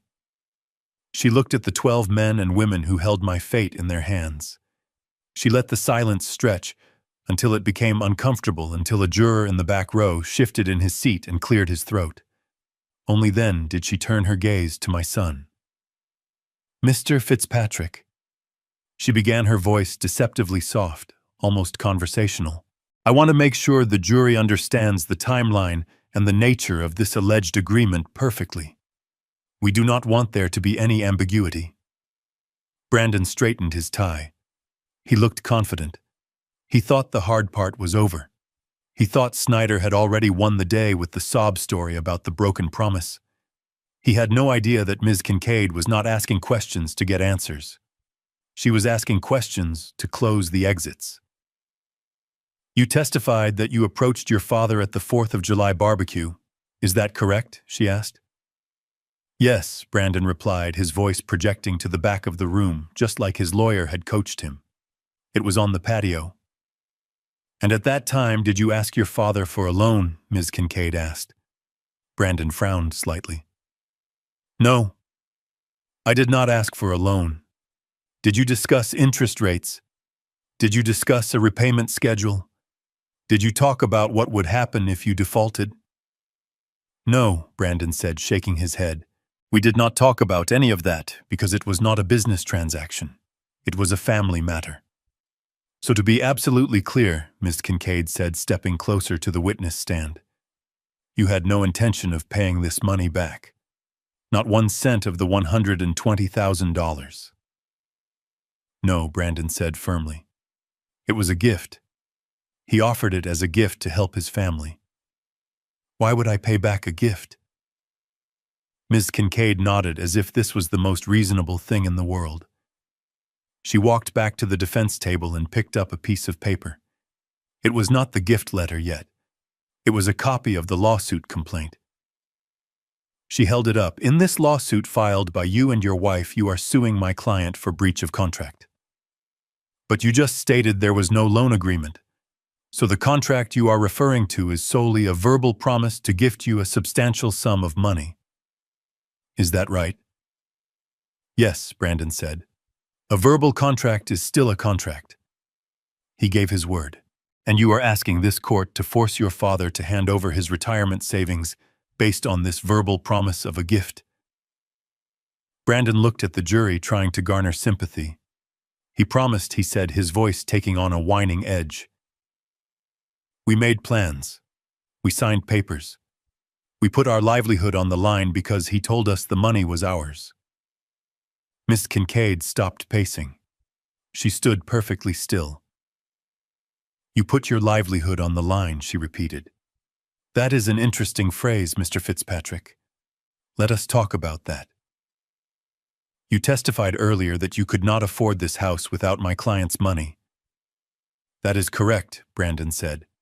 "We needed the down payment to close. So without the $120,000, the deal falls through." "Yes."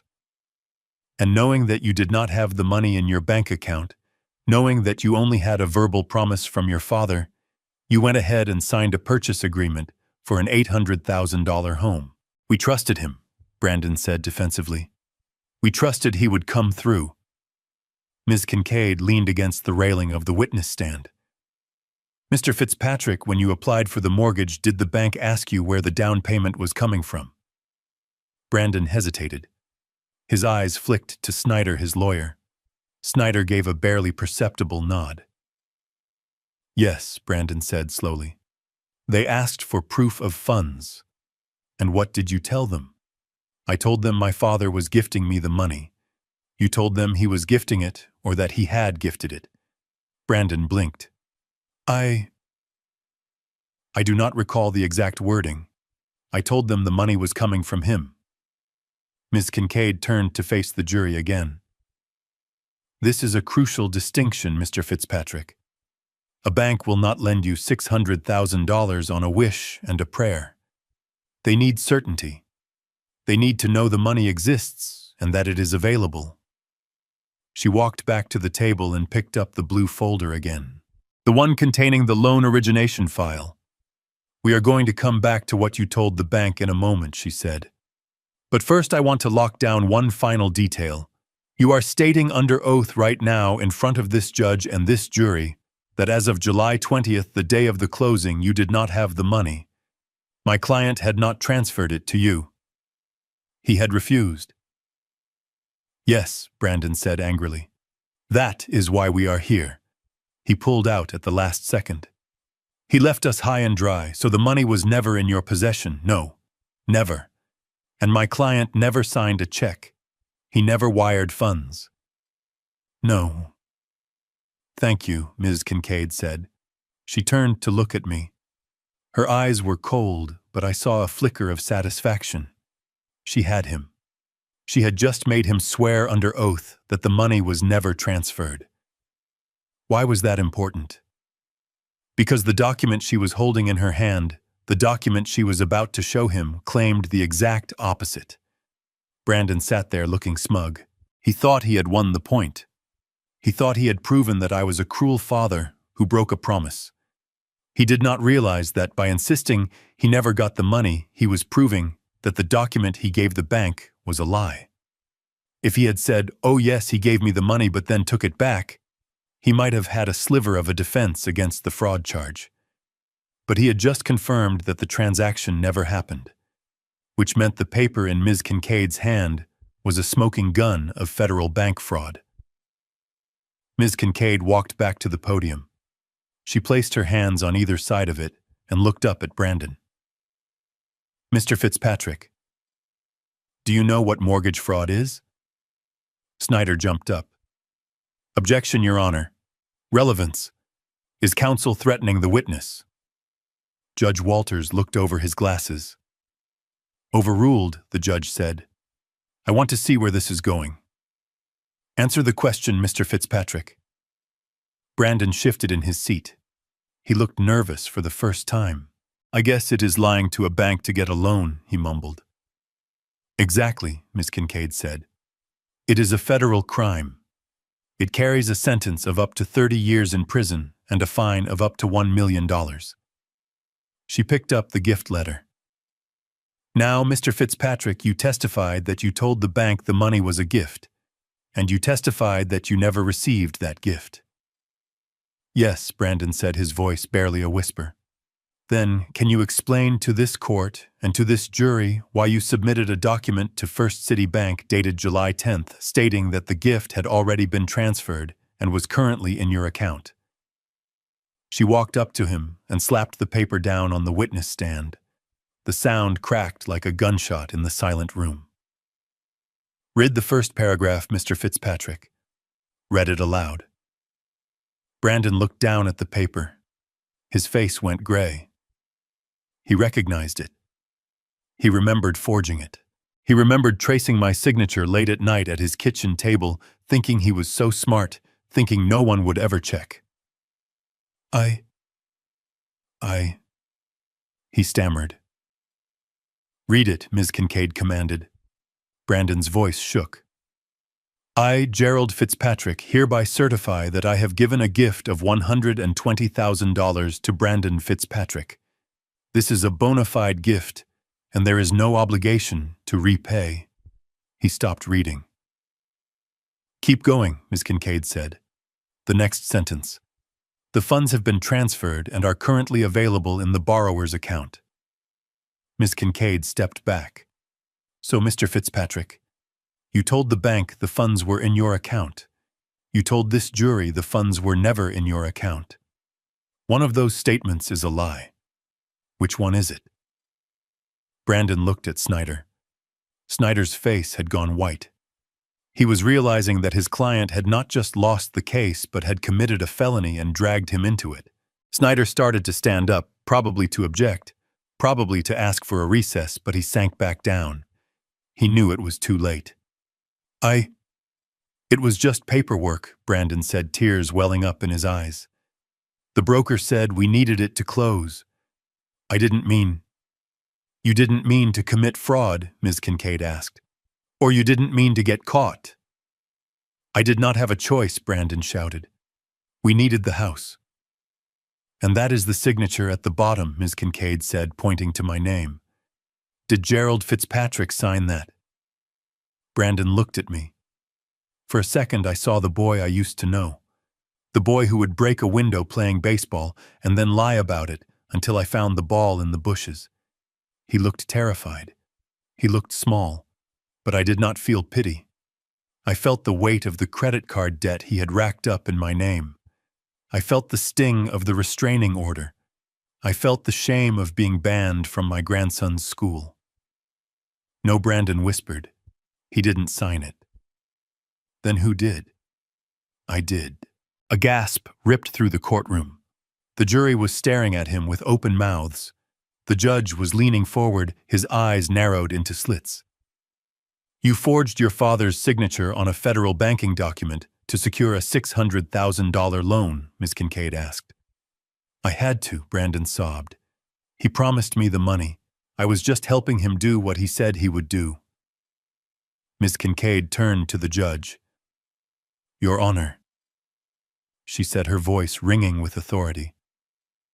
The defense moves for an immediate dismissal of all civil claims. The plaintiff has just admitted to perjury and bank fraud in open court. His hands are unclean. He cannot seek equity when he has committed a felony to create the very situation he is suing over. She looked back at Brandon one last time. You wanted your father to pay for your house, Mr. Fitzpatrick.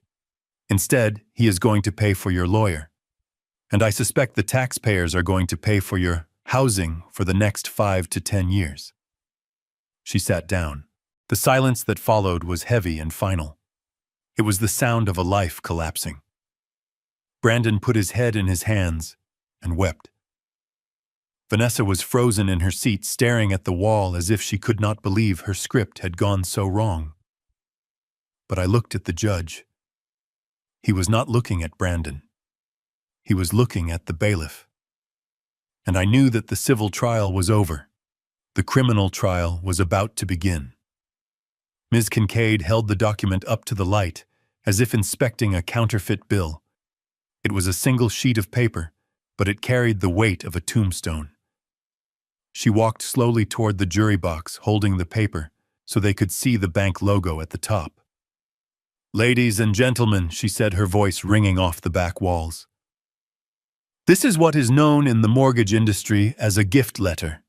It is a mandatory document required by the lender when a borrower claims their down payment is coming from a relative. She turned back to Brandon. He was sweating now. Not a glow, but a heavy, greasy sweat that made his forehead shine under the fluorescent lights. Mr. Fitzpatrick, she said, placing the paper directly in front of him. I want you to look at the date. July 10th. That is 10 days before the closing of the house. 10 days before you claim my client broke his promise. Brandon looked down. He did not want to touch it. It was toxic. Ms. Kincaid leaned in. Her voice dropped to a whisper that was louder than a scream. Here is the problem, Brandon. Here is the trap you built for yourself.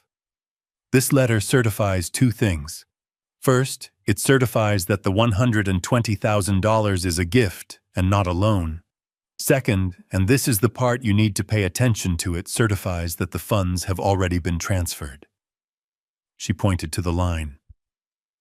Donor certifies that funds have been transferred to borrower's account ending in 4599.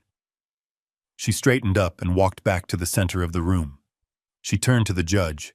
Your Honor, here is the deadly logic of the plaintiff's case. She held up one finger. Scenario A. This letter is telling the truth. If this letter is truthful, then Gerald Fitzpatrick transferred the money on July 10th. If that is the case, then Brandon has the money. And if he has the money, then this lawsuit for breach of contract is frivolous because the contract was fulfilled. He cannot sue for money he already has. She held up a second finger.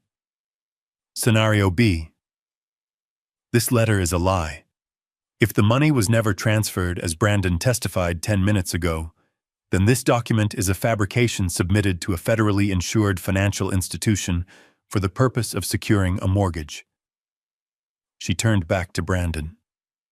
So which is it, Mr. Fitzpatrick? Did you lie to this court when you said you never got the money?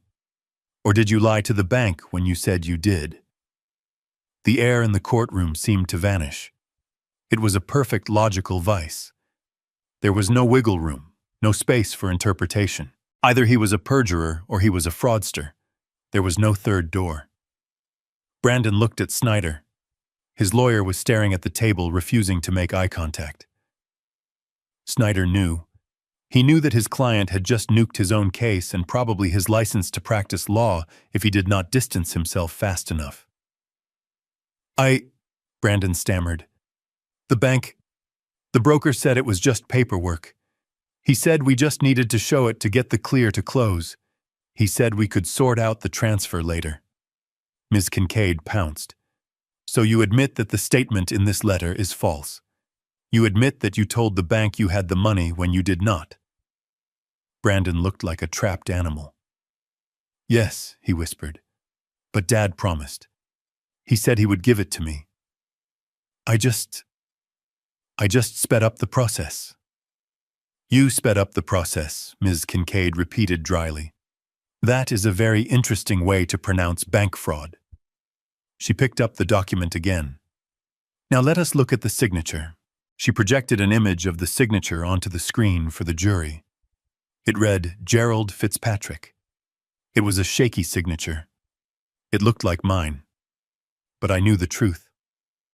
Mr. Fitzpatrick, she said, you just testified that your father refused to sign the mortgage papers. You said he poured wine on your rug and walked out. Yes, Brandon said. So if he refused to sign the mortgage papers, why would he sign a gift letter 10 days earlier? Brandon opened his mouth and closed it. He had lost the thread of his own lies. Ms. Kincaid did not wait for an answer.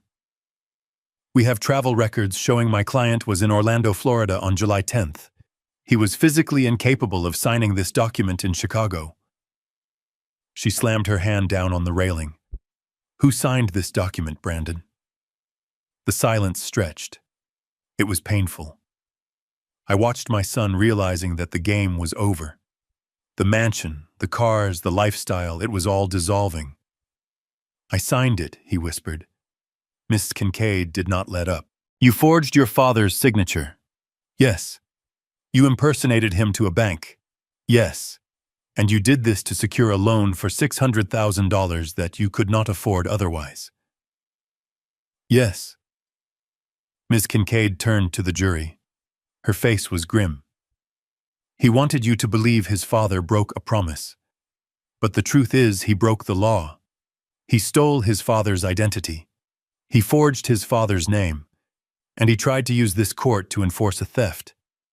She looked at the judge. Your Honor, the defense moves to dismiss all charges, and we ask that this exhibit be sealed and transferred immediately to the United States Attorney's Office. I looked at Brandon. He was crying now. Not the fake tears for the jury. These were real tears, tears of terror. He realized that the house he wanted me to pay for was going to be a prison cell. And the check I was writing him today was not for a down payment. It was for a lesson he would never forget. Judge Walters cleared his throat. It was not a polite sound. It was the sound of a heavy wooden door slamming shut on a life. He took off his wire-rimmed glasses and rubbed the bridge of his nose slowly, as if he were trying to massage away the headache my son had just given him. He picked up the gift letter, holding it by the corner as if it were contaminated waste. He looked at Brandon, who was trembling in the witness chair. Then he looked at Snyder, who was currently trying to make himself invisible behind a stack of legal pads. Finally, he looked at me. Mr. Fitzpatrick, the judge, said, his voice booming, without the aid of a microphone. Please stand up. I stood. My legs felt heavy, but my spine was straight. I buttoned my charcoal jacket. Judge Walters held up the document. Sir, I am going to ask you one question, and I want you to think very carefully before you answer, because the next 5 minutes are going to determine the rest of your son's life. Did you sign this letter? I looked at the judge. I looked at the signature on the page, a shaky blue scrawl that tried so hard to be mine, but lacked the weight of 40 years of hard work. No, Your Honor, I said clearly. I did not. The judge nodded slowly. Can you prove it? Ms. Kincaid stepped forward. She did not smile. She did not gloat. She simply handed a thin sheaf of papers to the bailiff, who walked them up to the bench. Your Honor, she said, these are Delta Airlines flight manifests and hotel receipts from the Rosen Plaza in Orlando. They confirm that on July 10th, the date this document was allegedly signed in Chicago, my client was physically located in the state of Florida, attending the National Electrical Contractors Association convention. He checked in on the 9th and checked out on the 12th. Judge Walters flipped through the receipts. He looked at the dates. He looked at the timestamps. He looked back at Brandon. Brandon was not looking at anyone. He was staring at his lap, his chest heaving, his face slick with sweat. He looked like a child who had been caught playing with matches while the house burned down around him. The judge put the papers down. He put his glasses back on. Mr. Snyder, the judge, said, his voice ice cold. Do you have any rebuttal to this evidence? Snyder stood up. He looked sick. No, Your Honor. I was not aware of the existence of this document until this moment. If I had known... Sit down, Mr. Snyder, the judge barked. He turned his gaze to Brandon and Vanessa. Vanessa was gripping the edge of the table, her knuckles white, her eyes darting around the room, looking for an exit that did not exist. Plaintiffs, you came into my courtroom seeking equity, the judge began. You asked this court to enforce a verbal contract. You claimed that you were victims of a broken promise. You claimed that you were destitute because of the defendant's malice. He paused, letting the words hang in the air. But equity requires clean hands, and your hands are filthy. You have just admitted under oath that you forged a signature to defraud a federally insured bank. You admitted that you lied on a loan application. And then you came into this courtroom and lied to this jury, claiming you never received the funds that you told the bank you already had. Brandon tried to speak. Your Honor, please, we just wanted a home. Be quiet, the judge snapped. You did not want a home. You wanted a theft. You attempted to use the judicial system as a weapon to extort money from your father. That is not just a frivolous lawsuit, Mr. Fitzpatrick. That is a crime. Judge Walters banged his gavel. The sound was like a gunshot. This civil case is dismissed with prejudice. The plaintiffs will pay all legal fees incurred by the defendant. He was not done. He turned to the bailiff who was standing by the door, his hand resting on his belt. Bailiff, take Mr. Brandon Fitzpatrick and Mrs. Vanessa Fitzpatrick into custody immediately. Vanessa screamed. It was a high, piercing sound of disbelief. No, you cannot arrest us. We are the victims here. He promised us the money. Sit down, ma'am, the bailiff shouted, moving quickly across the room. Judge Walters continued, his voice cutting through her hysteria. I am holding you both in direct contempt of court for perjury. Furthermore, I am referring this entire file, including the forged gift letter and the fraudulent loan application, to the United States Attorney's Office for prosecution under the federal bank fraud statutes. 2 deputies moved in from the back of the courtroom. They were not smiling. They pulled Brandon out of the witness chair. He went limp, his legs giving out beneath him. He looked at me, his eyes wide with terror. Dad, he wailed. Dad, help me. Tell them you signed it. Please, Dad, do not let them take me. I stood there watching the deputies pull his arms behind his back. I heard the metallic click of the handcuffs. It was a sound I would hear in my nightmares for the rest of my life. But I did not look away. I owed him that much. I owed him the truth. "I cannot help you, son," I said, my voice steady, though my heart was breaking. "You signed your own name to this." Vanessa was fighting. She was trying to pull away from the female deputy who had grabbed her arm. "It was Brandon," she shrieked, pointing at her husband with a handcuffed hand. "He did it. He forged the signature." "I told him not to. I just wanted the house. He is the one who lied." Brandon looked at his wife, the woman he had stolen for the woman he had destroyed his relationship with his father for. He saw her throwing him to the wolves without a second thought. His head dropped to his chest, and he began to sob. The deputies marched them out the side door. The heavy oak door swung shut behind them, cutting off Vanessa's screams. The courtroom was silent again. The jury was stunned. Snyder was packing his briefcase with frantic, jerky movements, trying to flee the scene of the disaster. Judge Walters looked at me. His expression softened just a fraction. "Mr. Fitzpatrick," he said, "I am sorry you had to go through this. You are free to go, thank you." "Your Honor," I said. I picked up my hat. I turned to Ms. Kincaid. She was closing her file, her face grim. "Is it over?" I asked. "The lawsuit is over, Jerry," she said. "But for them, the nightmare is just starting. Federal sentencing guidelines for mortgage fraud are mandatory. They are not going home tonight." I nodded.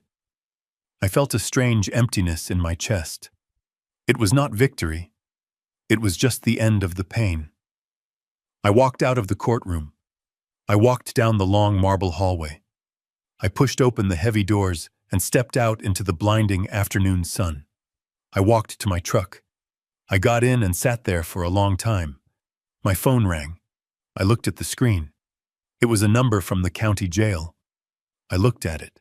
I watched it ring. And then I rolled down the window and threw the phone onto the pavement. It shattered. I started the engine. I put the truck in gear. I had a house to sell. I had a trust fund to set up for a grandson I hope to see again in 20 years. And I had a road trip to take. I drove away, leaving the courthouse behind me, leaving my son behind me, leaving the wreckage of my family in the rearview mirror. I was free. The sound of the handcuffs clicking shut echoed in my mind long after the courtroom had emptied. It was a sound that marked the end of my family line as I knew it. But the destruction did not stop at the courthouse steps. It rolled outward like a tsunami, hitting everything in its path. The first casualty was the innocence of my grandson Jacob. He was sitting in the principal's office at his private school, waiting for a mother and father who were never going to show up. I could not go get him. The restraining order was technically still in place until the paperwork cleared, and frankly, I did not think I had the strength to look him in the eye. Instead, I called my sister Margaret. She lives 2 towns over. She is a retired nurse with a spine of steel and a heart that still had room for a broken boy. She picked him up with a social worker. She told me later that he did not cry. He just asked if he could bring his video games. He did not ask for his parents. That silence spoke louder than any scream about the kind of home Brandon and Vanessa had built. The second casualty was the mansion. The $600,000 monument to their greed did not last 24 hours. Because the mortgage was obtained through fraud, the bank did not foreclose in the traditional slow way. They seized the asset. I drove by the house one last time a day later. I wanted to see it. There were no moving trucks. There was just a sheriff's deputy putting a padlock on the front door. A neon orange sticker was plastered on the glass. Property of the U.S. government. Seized evidence. Inside that house were the Italian leather sofas, the 80-inch televisions, the designer clothes. All of it locked away.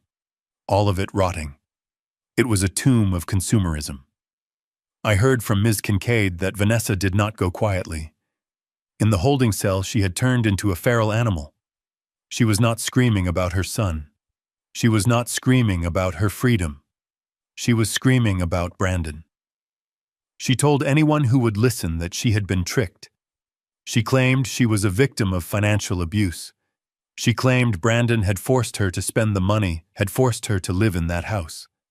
She was rewriting history in real time, desperate to paint herself as the naive wife dragged down by a criminal husband. She filed for divorce from her jail cell. It took her less than 48 hours to sever the bond she had sworn before God would last forever. Brandon, on the other hand, went silent. My lawyer told me he was on suicide watch. He had lost his wife, his son, his freedom, and his father in a single afternoon. He was sitting in a 6x8 cell wearing a jumpsuit that cost less than the socks he used to wear, realizing that he had traded his life for a lie. I stood on the sidewalk looking at the seized mansion. The grass was already starting to look a little long. The illusion of perfection was fading. I did not feel triumphant. I felt heavy. I felt the weight of a legacy that had ended in a federal indictment. But I also felt a strange clarity. The tumor had been cut out.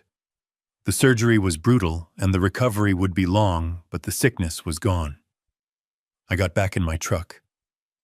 I had one more thing to do before I could truly disappear. I had to secure the future for the only Fitzpatrick who still had a chance. Jacob. I drove to Margaret's house. I did not go in. I just left an envelope in her mailbox. It contained the details of a trust fund. And then I drove away. I put the for sale sign in the yard myself. It took 3 days to sell the ranch on Oak Street. A young couple bought it. They were expecting their first child, and they looked at the linoleum floors I had laid with the same wonder I had felt 40 years ago. I left them the lawnmower. I left them the tools in the shed. I left them the ghosts. I took only my clothes, my photos, and the check. I did not keep the money. Well, not most of it. I took the proceeds from the sale along with a significant chunk of my investment portfolio, and I went back to Ms. Kincaid's office one last time. We were not building a lawsuit anymore. We were building a fortress. We established the Jacob Fitzpatrick Irrevocable Trust. It was a thing of beauty. Ms. Kincaid wrote the bylaws with the precision of a diamond cutter. The principal amount was over $500,000. It would sit there growing and compounding untouchable by anyone until Jacob turned 25.